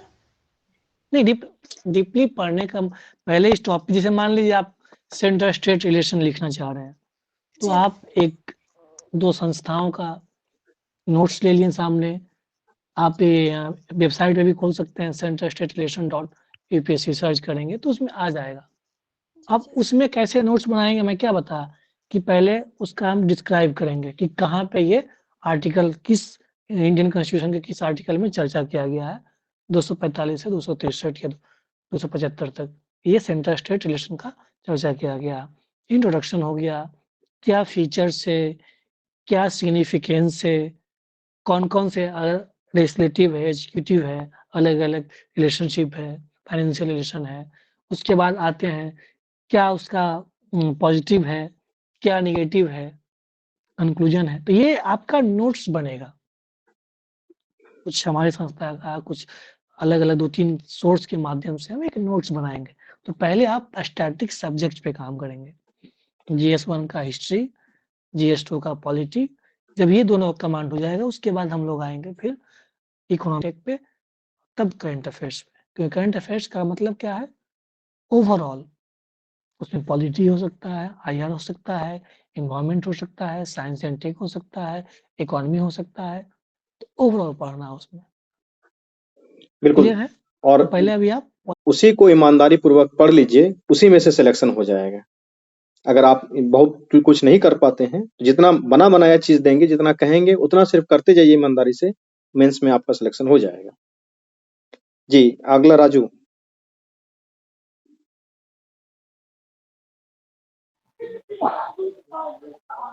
जल्दी पूछिए। सोनू। सर मैं सोनू बोल सकता हूँ। हाँ जी सोनू सर। बोलो। सर सीडीपीयू के लिए क्या करना चाहिए, पढ़ना चाहिए सर? तुम्हारा सिलेक्शन सीडीपीओ में हो गया है? जी जी सर। वाह, कांग्रेचुलेशन, ये हमारे पुराने बच्चे हैं। Thank you. जूही का हुआ या नहीं सीडीपीओ में? नहीं उसका नहीं हुआ, उसका क्या हुआ था कि कुछ नंबर कम गया था उसका बहुत अच्छा, सारा, तो नहीं वैसे पाया। चलो, तो बहुत अच्छा है कि जो इसमें मेंस में बीपीएससी में सिलेक्ट हुई।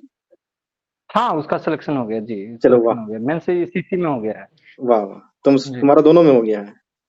जी सर। वाह, कांग्रेचुलेशन। बताओ तो क्या सर पूछना है? क्या उसका लेबर लो सोचे हैं लेने के लिए, तो क्या अभी से ही पढ़ना पड़ेगा ना सर उसको? आज तक लेबर लो तो सब दिन हिस्ट्री पढ़े हैं सर। अच्छा ठीक है, तो तुम्हारा तो स्पेसिफिक क्वेश्चन है, फिर बात कर लेना, लेबर लॉ के बारे में हम लोग बता देंगे तुमको। ठीक है, उसका जो भी ऑप्शनल वगैरह होगा बता देंगे।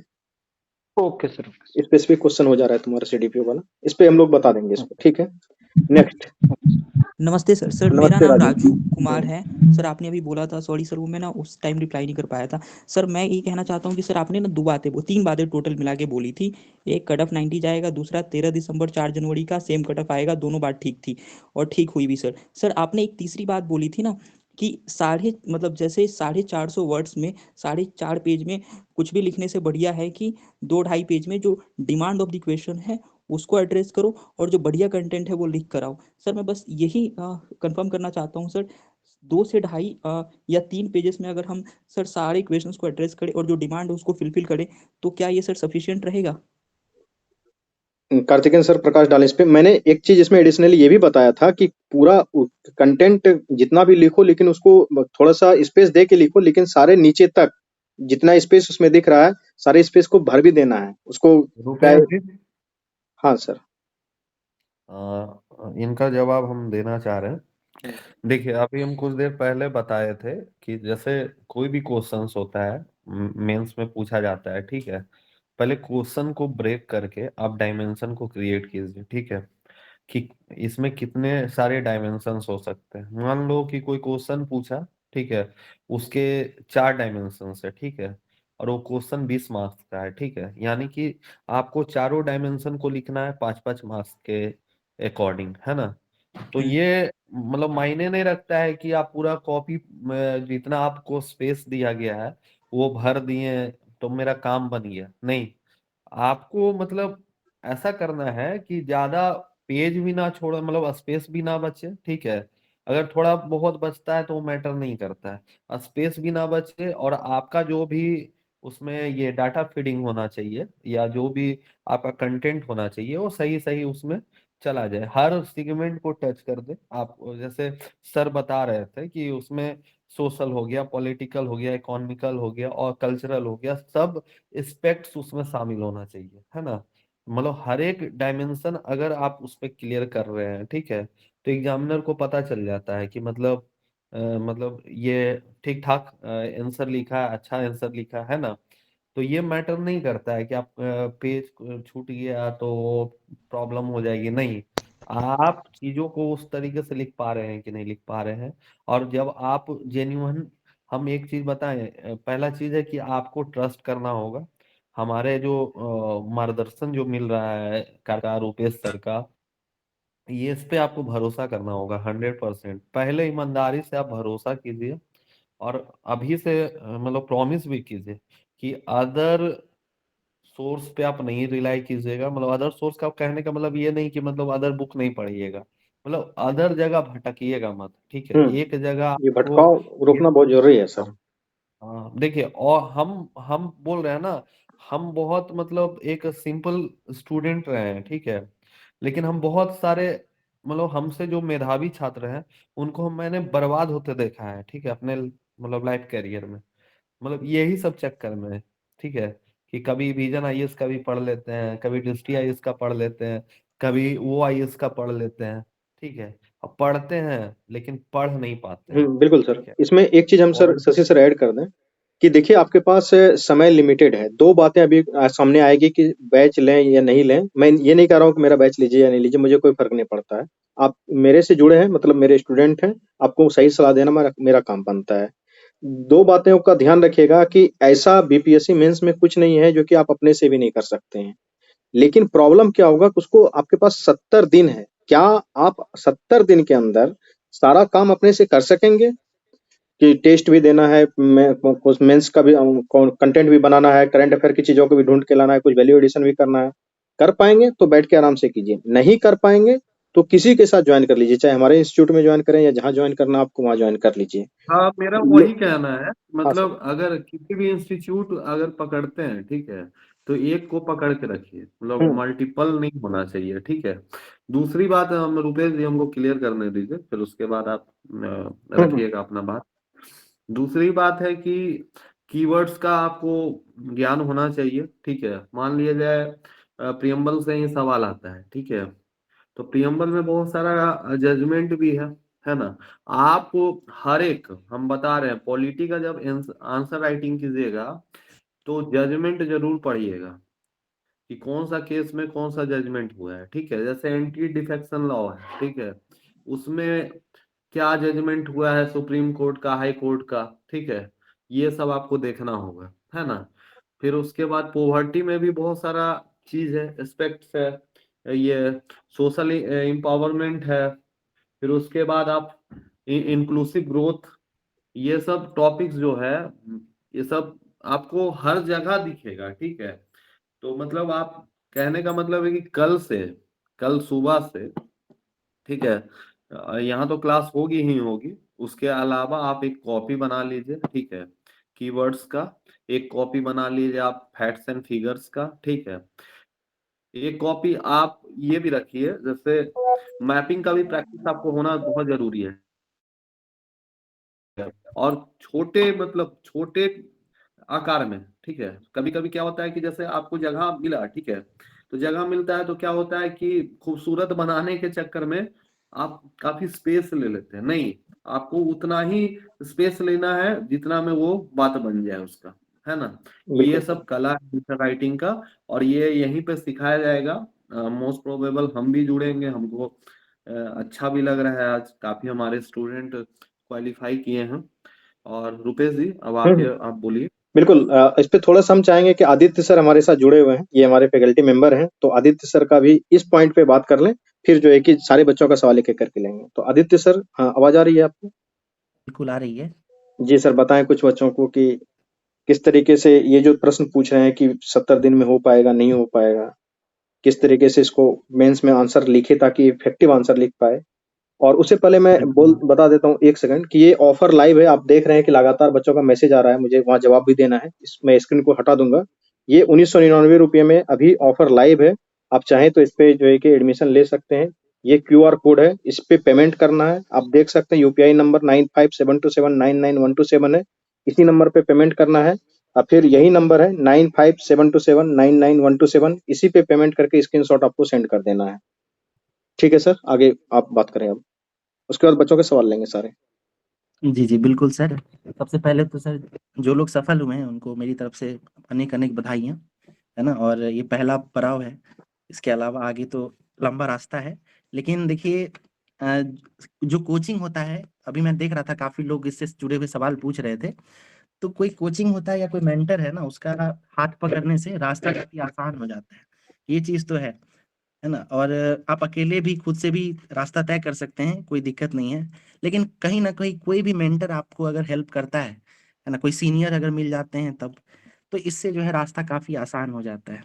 ठीक है, जहाँ तक शशि जी बता रहे थे, काफी एक्सपीरियंस्ड हैं वो, कई बार मेंस लिखने का इनको अनुभव है, अभी ऑफिसर भी हैं।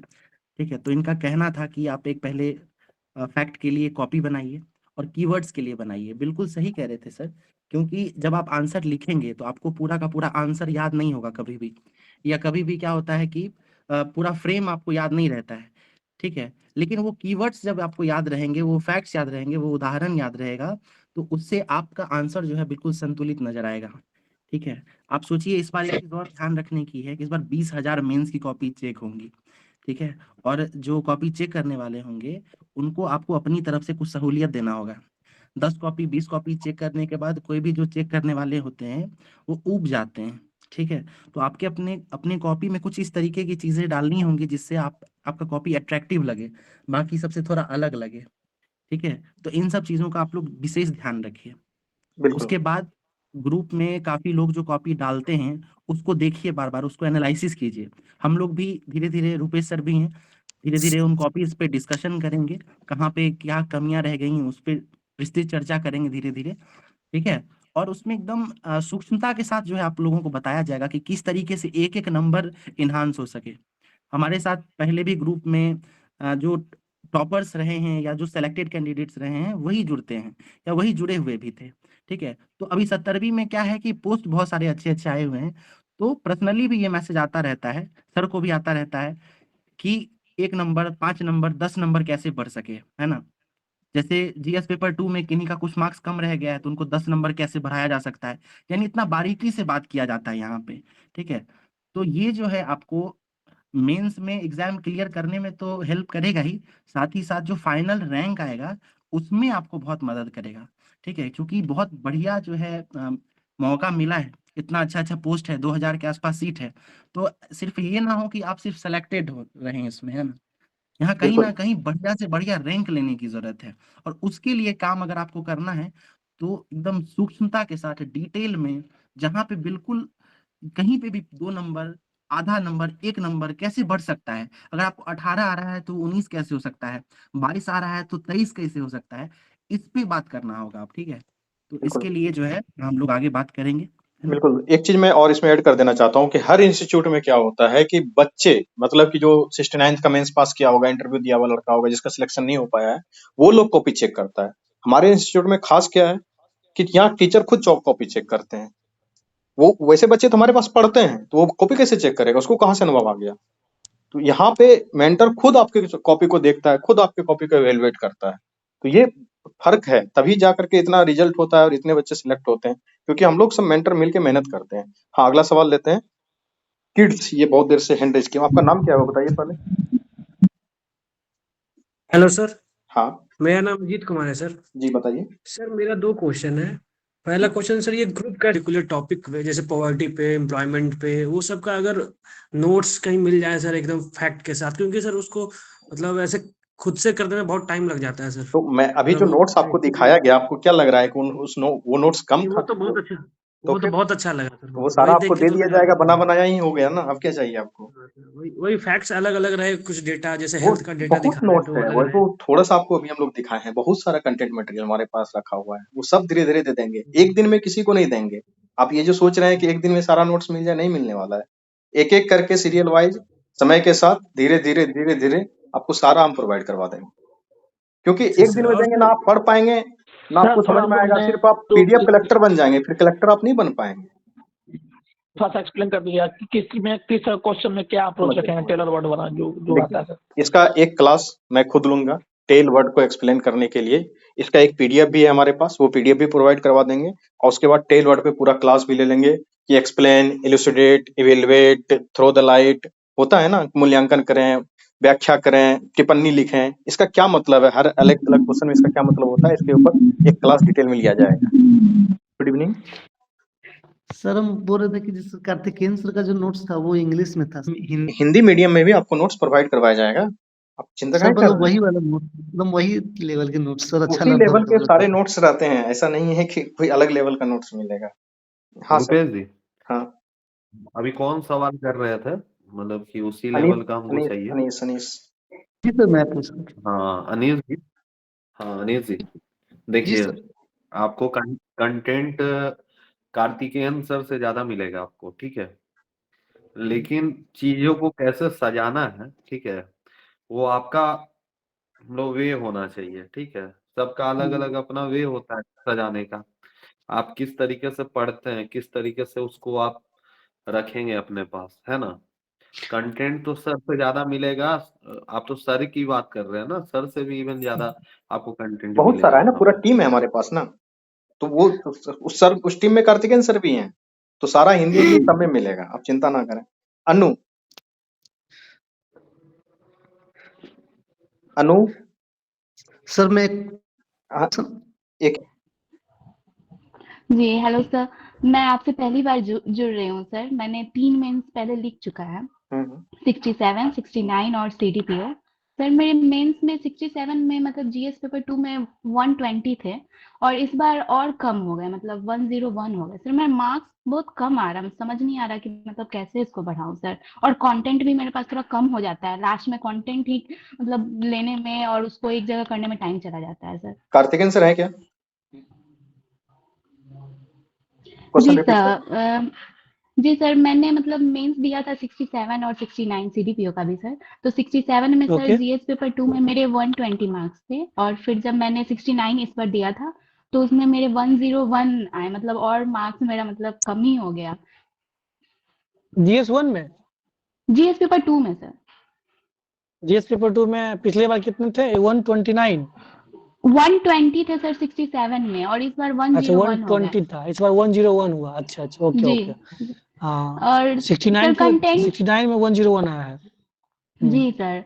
एक ओके, बताइए। क्वेश्चन जो 38 मार्क्स का था सर, ये क्या कहा हाँ। जाता है स्थानीय शासन वाला सर, उसमें तो पांच पांच नंबर ही मिला सर। तो कंटेंट सर एक जगह करने में भी टाइम चला जाता है, जैसे अब 70 डेज लेफ्ट है तो कंटेंट एक जगह करो, सबको रखो, उसी में टाइम चला जाता है सर। चाहिए कि कंटेंट मिल जाए पूरा। आपसे पहली बार जुड़ रहे हैं सर तो कंटेंट भी हमको बहुत अच्छा लगा सर। मेरा हिंदी मीडियम है सर। देखिए, मैं ये बता दूं कंटेंट को लेकर के। देखिए, ये जो एक्सपीरियंस्ड फैकल्टी होते हैं या हम लोग तैयार किए इसलिए किए ताकि हम लोग पिछले 5 साल 6 साल से देख रहे हैं उसका ट्रेंड। और दूसरी चीज है, जब जो आप कह रहे हैं कि हम कंटेंट, अब वहाँ पे क्या है कि जब आपका प्रैक्टिस जब तक नहीं होगा, आपका अपना नोट्स नहीं होगा, तब तक वहाँ पे आप डिलीवर नहीं कर पाएंगे। जी और अगर आप प्रैक्टिस भी लिख भी कम दिए, था सर। हाँ, अगर आप लिख भी दिए तो जितना उस लेवल का होना चाहिए उन्हें, अब मैं ये नहीं कर रहा हूँ कि आपको 25 मिल जाएगा, लेकिन एटलीस्ट एवरेज जो मार्क्स, जैसे सपोज करिए कि हाईएस्ट 22 जा रहा है 38 में, आउट ऑफ 38, अगर आपका 18 आ रहा है, 19 आ रहा है, देन यू आर गुड। अगर आपका यही चीज प्रत्येक सब्जेक्ट में हो जाता है, GS1 में, GS2 में, ऐसे में आपका आराम से रैंक बन जाएगा, है ना। तो ये प्रयास करना है कि आप बहुत ज्यादा एडवांस नहीं जाना, लेकिन हर एक कंटेंट को, और उसका एक ही तरीका है कि शॉर्ट ये आप नोट्स बनाइए पहला नंबर, और साथ साथ वैल्यू एडिशन करिए। बाकी हम लोग को जो दिक्कत आप लोग को होगा उसके लिए हम लोग प्रोवाइड करेंगे, टेंशन मत लीजिए जी, उसके लिए। संतोष रजक। संतोष रजक।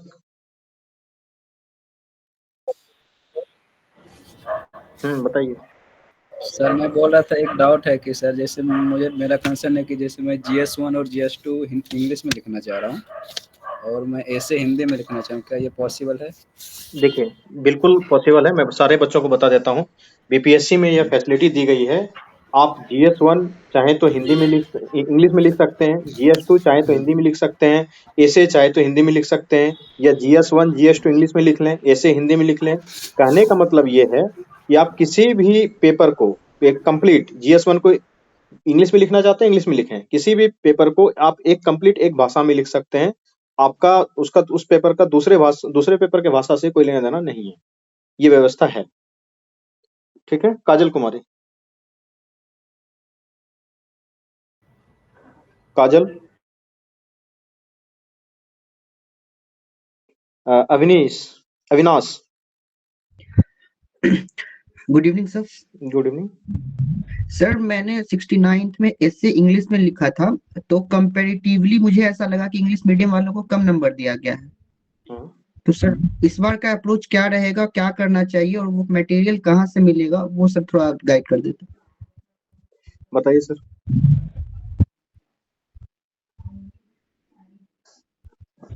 सर बिल्कुल जी बताइए। जी। देखिए, जो भी कंसर्न है आपका नोट्स को लेकर है ना, वो बिल्कुल बेतुका कंसर्न है। नोट्स जो है आपको बहुत बढ़िया प्रोवाइड कराया जाएगा और बाकी सब जगह से अच्छा।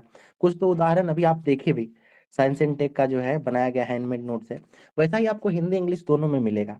लेकिन इम्पोर्टेंट बात ये है कि वो नोट्स आप यूटिलाइज कैसे करते हैं। वैसा नोट्स तो आपको यहाँ मिल रहा है, उसी तरीके के आसपास आपको कहीं और भी मिलेगा, लेकिन आपको उसको यूज कैसे करना है वो भी आना चाहिए। ठीक है, वो आपको यहाँ पे बेहतर सिखाया जाएगा, है ना। बाकी कहीं से आप सीख के आएंगे उससे ज्यादा अच्छा जो है यहाँ आपको बताया जाएगा। फैक्ट है, उसको यूज कैसे करना है। ठीक है, कुछ कॉपीज जो 69th में हमारे पास आई थी उसमें जो है फैक्ट से भरा हुआ था, लेकिन उनको नंबर कम मिला है। ठीक है, वहीं कुछ लोग ऐसे थे जो बिल्कुल साहित्यिक अंदाज में आंसर लिखे थे, पढ़ने में बहुत अच्छा लग रहा था, बहुत बेहतर प्रवाह था आंसर में, लेकिन नंबर कम था। यानी कहीं ना कहीं संतुलन का जरूरत रहता है, वो आपको सीखना है। ठीक है, जैसे अभी कोई बता रही थी कि उनको सिर्फ 101 नंबर आया है, उसको इंट्रोस्पेक्ट करना पड़ेगा ना, हर क्वेश्चन वाइज कि आपको कहाँ प्रॉब्लम है, किस क्वेश्चन में क्या इशू आ रहा है। ठीक है, उसके लिए आप अपना कॉपी पहले भेजिए, उसको हम लोग देखेंगे, इवेलुएट करेंगे, फिर आपको 1 बाय 1 पता चलेगा कि क्या क्या करना होगा। ठीक है, सिर्फ कह देना कि हमको 120 आया था फिर 101 हो गया, ठीक है, ऐसा वेग बात नहीं कर सकते ना हम लोग। आप हम लोगों को बिल्कुल डिटेल में माइन्यूट लेवल पे चीजों को देखना पड़ेगा। यहाँ पे फाइट 1 नंबर, 1.5 नंबर, 3 नंबर ऐसे होता है। ठीक है ना, तो हर क्वेश्चन का कुछ अलग पैटर्न होता है, अलग डिमांड होता है, वो फुलफिल करेंगे तो ऑटोमेटिक है कि नंबर इंक्रीज होगा। ठीक है ना। बिल्कुल। और इस बच्चे का स्पेसिफिक ये क्वेश्चन है सर कि इन्होंने एसे को 69th में इंग्लिश में लिखा था, इसे कम मार्क्स मिले थे, तभी क्या इसे इंग्लिश में ही लिखना चाहिए या फिर हिंदी में शिफ्ट कर देना चाहिए? मैंने इसका आंसर कई बार दिया है, आप जी जी जी बिल्कुल बिल्कुल। देखिए रुपेश सर जैसा बताए थे कि मतलब ये सिर्फ बीपीएससी में ऐसी सुविधा है कि आप जीएस का पेपर इंग्लिश में और ऐसे हिंदी में लिख सकते हैं, या फिर जीएस का पेपर हिंदी में और ऐसे इंग्लिश में लिख सकते हैं। ठीक है, तो बिल्कुल ऐसा किया जा सकता है। ऊपर से जो क्वेश्चन कर रहे हैं वो शायद इसलिए कर रहे हैं, हम इस समझ पा रहे हैं ये चीज, क्योंकि इस बार 69th में हिंदी मीडियम में ऐसे को ज्यादा मार्क्स मिला है। ठीक है, तो ऐसा तो नहीं है कि जो एक बार हो चुका है वैसा ही अगली बार हो, क्या पता। ऐसा भी हो सकता है कि इस बार बीपीएससी को बहुत सारे ईमेल्स लिखे गए हैं, ठीक है, चर्चा का विषय बना हुआ है कि इंग्लिश मीडियम को नंबर कम मिला है। हो सकता है 70वीं में उल्टा हो जाए, 70वीं में हो सकता है इंग्लिश वालों को ही ज्यादा नंबर मिल जाए। ठीक है, तो अगर सिर्फ आप ये मार्क्स के बेसिस पे अपना डिसीजन चेंज कर रहे हैं, हिंदी से इंग्लिश और इंग्लिश से हिंदी जा रहे हैं, तो ये आपकी सबसे बड़ी भूल होगी। ठीक है, हाँ अगर आप खुद को ज्यादा कंफर्टेबल महसूस करते हैं हिंदी मीडियम में, तब आप जाइए मीडियम चेंज कीजिए। लेकिन सिर्फ मार्क्स ही एक क्राइटेरिया आपने मीडियम को चेंज करने का, तो बहुत बड़ी गलती होगी आपकी। ठीक है, लेकिन अगर आप कंफर्ट फील करते हैं, हिंदी में आपका प्रवाह अच्छा है, बेहतर ज्यादा से ज्यादा शब्द हैं आपके पास, ठीक है, ज्यादा कोटेशन है आपके पास, अच्छा आप सोच पाते हैं हिंदी में, तब आप अपना मीडियम चेंज कीजिए। नहीं तो मेरा पर्सनल सलाह रहेगा कि मीडियम चेंज करने की कोई जरूरत नहीं है। मार्क्स हो सकता है 70वीं में इंग्लिश वालों को अच्छा मिले, या हो सकता है कोई डिस्पैरिटी ना रहे, हिंदी इंग्लिश दोनों को बराबर मिले। ठीक है, तो पिछला जो है उसको देखकर नहीं किया कि जब लोग डिसीजन, देखिए जब ऑप्शनल पेपर हुआ करता था तभी भी इस तरीके की समस्याएं आती थी कि कभी जो है ज्योग्राफी में ज्यादा मार्किंग हो जाता था, किसी साल ज्योग्राफी में बहुत कम मार्किंग होता था। अपना ऑप्शनल चेंज करते रहेंगे, ऐसा नहीं होता है ना। ठीक है, जी तो वही कहना है, आप जो है अपना एसे का जो है मीडियम, उसको आप अपनी पसंद के हिसाब से, जिसमें आप ज्यादा कंफर्टेबल हैं उस हिसाब से चेंज कीजिए। ये नहीं कि नंबर जिसमें ज्यादा मिल रहा है हम उधर की तरफ चल देंगे। ठीक है जी ना। काजल जी कुमारी। सर। हेलो प्रणाम सर। सर हम झारखंड से हैं। हम 4 दिन पहले ही ऑनलाइन जुड़े हैं। तो सर मेरा क्वेश्चन था कि हम 2000 रुपये दे के जुड़े थे GS1 GS2 के लिए, तो ऐसे के लिए हमको फिर से पेड करना पड़ेगा सर? नहीं नहीं नहीं, GS1 GS2 ऐसे तीनों इंक्लूड है, आपको पे नहीं करना पड़ेगा। अच्छा, तो मतलब 4 दिन पहले लिए तो इसी ग्रुप में मेरा हो हाँ जाएगा हाँ ना? हाँ, वो आपको हम एडजस्ट कर देंगे, बिल्कुल पे नहीं करना अच्छा पड़ेगा। अच्छा ठीक है, thank you sir. Okay, Ankit Sharma. हाँ सर, ये एसे के लिए पूछ रहा था सर, एसे के लिए क्या करूं? मैं 68 और 69 ड्रॉप किया था, और उस 67 में मेरा फाइनल सिलेक्शन नहीं हुआ था, तो 2 बीपीएससी मैंने ड्रॉप किया था, और इस बार मेरा फिर रिजल्ट हुआ है इस बार, तो एसे के लिए पूछ रहा आदित्य था। सर, ऐसे भी प्रकाश डाला जाए। जी जी बिल्कुल। अंकित अंकित बोल रहे हैं ना। जी, ओके, तो देखिए आप मैं 2 बार पहले तो 64 से मैं मेंस लिख रहा हूँ, मैं समझ सकता हूँ, ठीक है, मैं समझ लेकिन सकता 67 में नहीं हुआ था तो ड्रॉप किया था 2 साल, उसके बाद इस बार 70 में दिया हूँ। तो रिजल्ट हुआ। देखिए आपका जीएस पे कैसा पकड़ है, ठीक है। देखिए ऐसे जो होता है ना, उसको समझना होगा आपको कि अगर आपका जीएस वाला पोर्शन बढ़िया है, ठीक है, जैसे आप उदाहरण के लिए समझिए कि अगर आप इकोनॉमिक्स और ज्योग्राफी वाला जो पोर्शन है, जिसमें आप एग्रीकल्चर पढ़ते हैं, इंडस्ट्रीज के बारे में पढ़ते हैं, सर्विस सेक्टर के बारे में पढ़ते हैं, ठीक है, फिर इंडियन ज्योग्राफी में आप भारत का भौतिक अवसंरचनाओं के बारे में पढ़ते हैं, ठीक है, इतिहास में अगर चले जाइए तो प्राचीन से लेकर वर्तमान तक पढ़ते हैं। अगर इन सब चीज़ों की, या पॉलिटी में चले जाइए तो पॉलिटी की सारी चीज़ों का अगर आपको आइडिया है, ठीक है, फंडामेंटल राइट्स के बारे में, फंडामेंटल ड्यूटीज़ के बारे में, या ये भारतीय तंत्र कैसे काम करता है, ये सब, तो अगर इन सब चीज़ों का आपको अच्छे से आइडिया है, ठीक से समझ है आपको इसका, तो ये सारी चीज़ों का फायदा आपको एसे में मिलेगा। इन्हीं सब चीज़ों को तो बढ़िया शब्दों में पिरो कर लिखना होता है एसे में। एसे कहीं ऐसा तो नहीं है कि कहीं कोई नया चीज़ है। जैसे इस बार कहीं टॉपिक ले लीजिए, एक टॉपिक एग्रीकल्चर पे था, एक महिला सशक्तिकरण पे था, ठीक है, तो आप जी तो समझ सकते हैं कि ये सारी चीजें जो है आपको जीएस वाले पोर्शन पे ही रहती हैं, ठीक है। अभी हम लोग जो प्लान भी दे रहे हैं आपको, जो हमारे साथ कोचिंग में जुड़े हुए हैं स्टूडेंट, ठीक है, उसमें भी आप गौर करेंगे कि पहले ये जीएस का पोर्शन चल रहा है, ठीक है। उसका कारण यही है कि एक बार जीएस पढ़ते पढ़ते जब आप इसमें मजबूत हो जाएंगे, कम से कम हल्का फुल्का भी आपको नॉलेज इन सब चीज़ों का हो जाएगा, तो ऐसे में यही सारी चीज़ों को आप यूज़ करेंगे, इन्हीं सारे कंटेंट को आप यूज़ करेंगे। अभी कुछ दिनों में कार्तिकेयन सर जो है आपको ऐसे के ऊपर जब अपना इनपुट देंगे तो वो बताएंगे आपको कि किस तरीके से जनरल स्टडीज के सब्जेक्ट जो हैं वही ऐसे में कैसे यूज किए जाते हैं, ठीक है। जैसे बाइफरकेट कीजिए आप लोगों का अगर यूपीएससी का अगर थोड़ा आइडिया हो तो उसमें देखिएगा जीएस 1, 2, 3, 4 ये 4 पेपर होता है, ठीक है। और जी इसी में जो है आप गौर कीजिएगा कि पेपर 1 में क्या क्या रहता है, हिस्ट्री रहता है, वर्ल्ड हिस्ट्री रहता है, ज्योग्राफी रहता है, ठीक है, इंडियन सोसाइटी रहता है। फिर पेपर 2 में आ जाइएगा तो आप गौर कीजिए, उसमें पॉलिटी रहता है, पॉलिटी इंटरनेशनल रिलेशन रहता है। पेपर 3 में क्या क्या आ जाता है, एग्रीकल्चर है, इकोनॉमी है, ठीक है, डिजास्टर मैनेजमेंट है, पेपर 4 में एथिक्स है। अब इन्हीं सब चीजों को आप समझिए कि एक ऐसे का अलग अलग डायमेंशन है, ठीक है। ऐसे का एक डायमेंशन आपको इंडियन सोसाइटी हो सकता है, ठीक है, इंडियन पॉलिटी हो सकता है, ठीक है, हिस्ट्री हो सकता है। तो यानी अगर कोई एक टॉपिक आपको मिलता है तो जरूर इसका कोई ना कोई आयाम होगा। अगर आपका जीएस तैयार है तो वही सब सारी चीजों को आप ऐसे में यूज कर सकते हैं, अलग अलग पैराग्राफ में यूज कर सकते हैं। और वो कैसे यूज करना है, उसमें कहाँ पे फैक्ट्स आएगा, कहाँ पे कोटेशन आएगा, कहाँ पे कौन सा अंदाज आएगा, वो आपको हम यहाँ पे सिखा देंगे, ठीक है। बिल्कुल ठीक है जी परमित।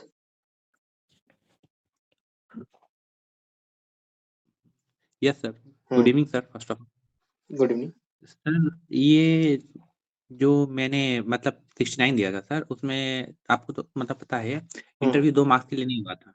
तो बस सर मैं आंसर मिलने के बाद कॉपी मैंने देखा कि जो पॉलिटी का सेक्शन है सर, उसमें क्वेश्चन नंबर 2 और क्वेश्चन नंबर 3 में एक में मात्र मेरे को 8 नंबर दिया गया, एक में 12 नंबर दिया गया, जबकि मेरे पास कंटेंट काफी अच्छा था मेरे अकॉर्डिंग।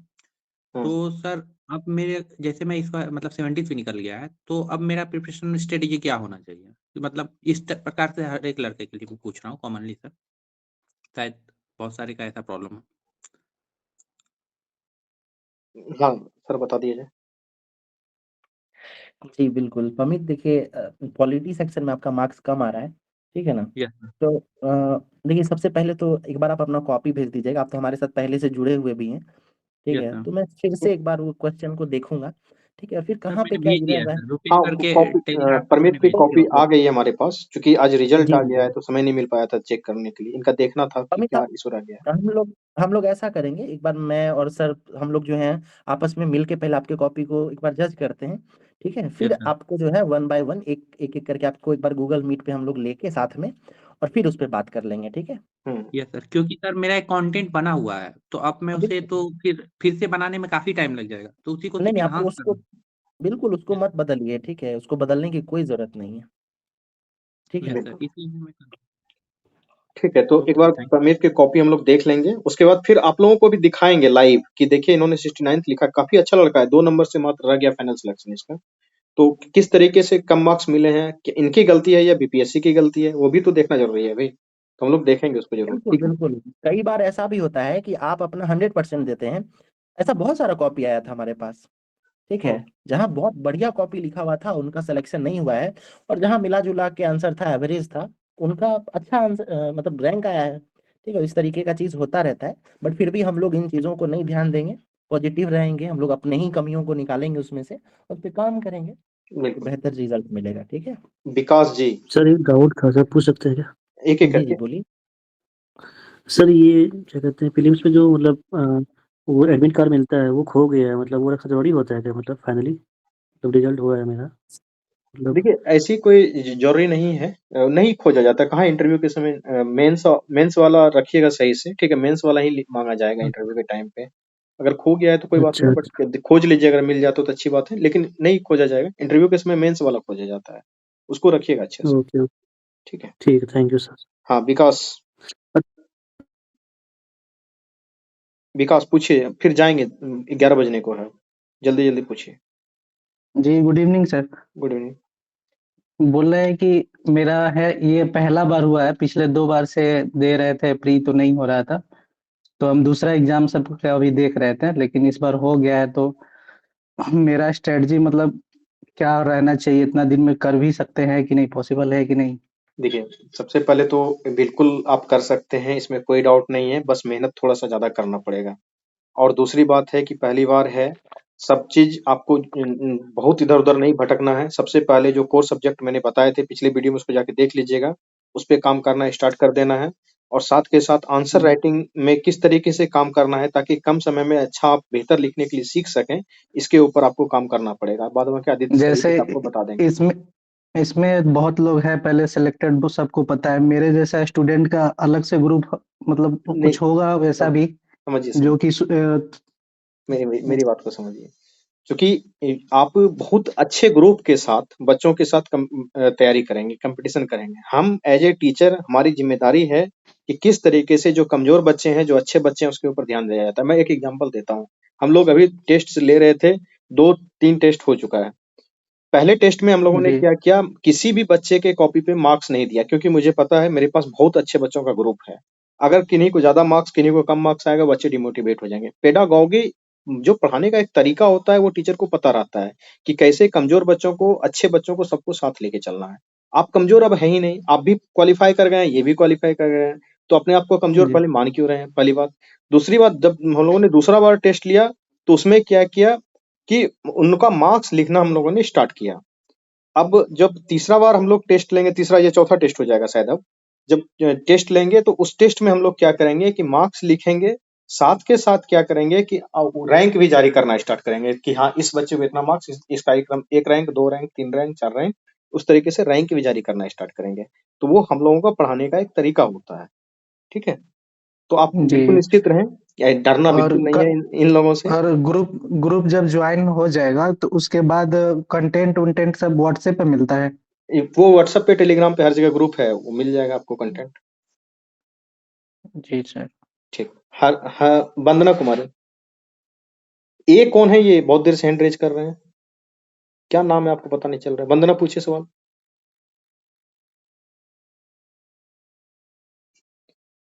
कृष्णा कुमार। नमस्कार सर।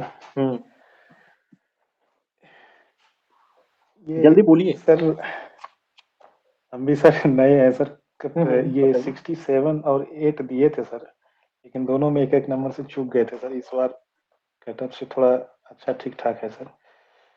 तो वही सर, कुछ हमको आता होता है नहीं सर। आपसे एक दिन बात हुई थी मोबाइल पे सर, तो दरोगा का हम मेन विशेष उसी की तैयारी करते थे सर, लेकिन उसमें फिजिकल छट गया सर। फाइनल मेरिट में काफी अच्छा नंबर था सर। देखो तो तुमको तो सोचे नहीं थे, लेकिन उसके बाद फिर सोचे कि नहीं, इसका तैयारी करते हैं। मैंने तुम्हें उस दिन भी तो बस बताया था, जब तुम पर्सनली हमको कॉल किए थे, कि तुम यस तैयारी सर, यस स्टार्ट सर, कर यस दो, तुम्हारा सिलेक्शन हो जाएगा, तुम्हारे मार्क्स इतने अच्छे हैं।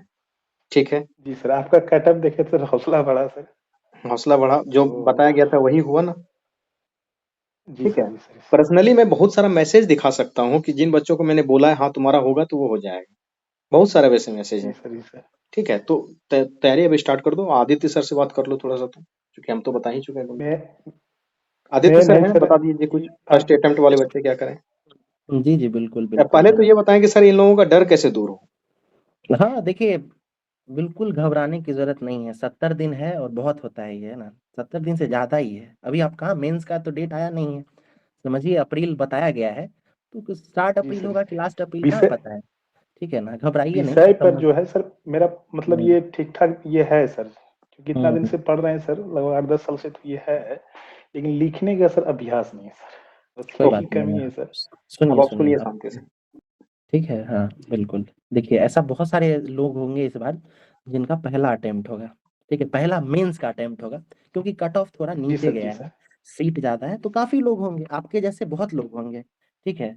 सबसे पहले तो ये समझिए कि जैसे पीटी पास कर गए हैं वैसे मेंस भी पास कर सकते हैं, ठीक है, कोई बहुत विशेष तो नहीं। और जहां तक आप कह रहे हैं कि कभी नहीं लिखे, 10th और 12th तो आप ही पास किए हैं, ठीक है, 12th तक तो आप लिखे होंगे ना कॉपी में, तब तक तो एमसीक्यू था नहीं, ठीक है। ग्रेजुएशन में भी सर ग्रेजुएशन में भी कहीं ना कहीं कॉपी किताब देख के ही, लेकिन लिखे तो जरूर होंगे, है कि नहीं।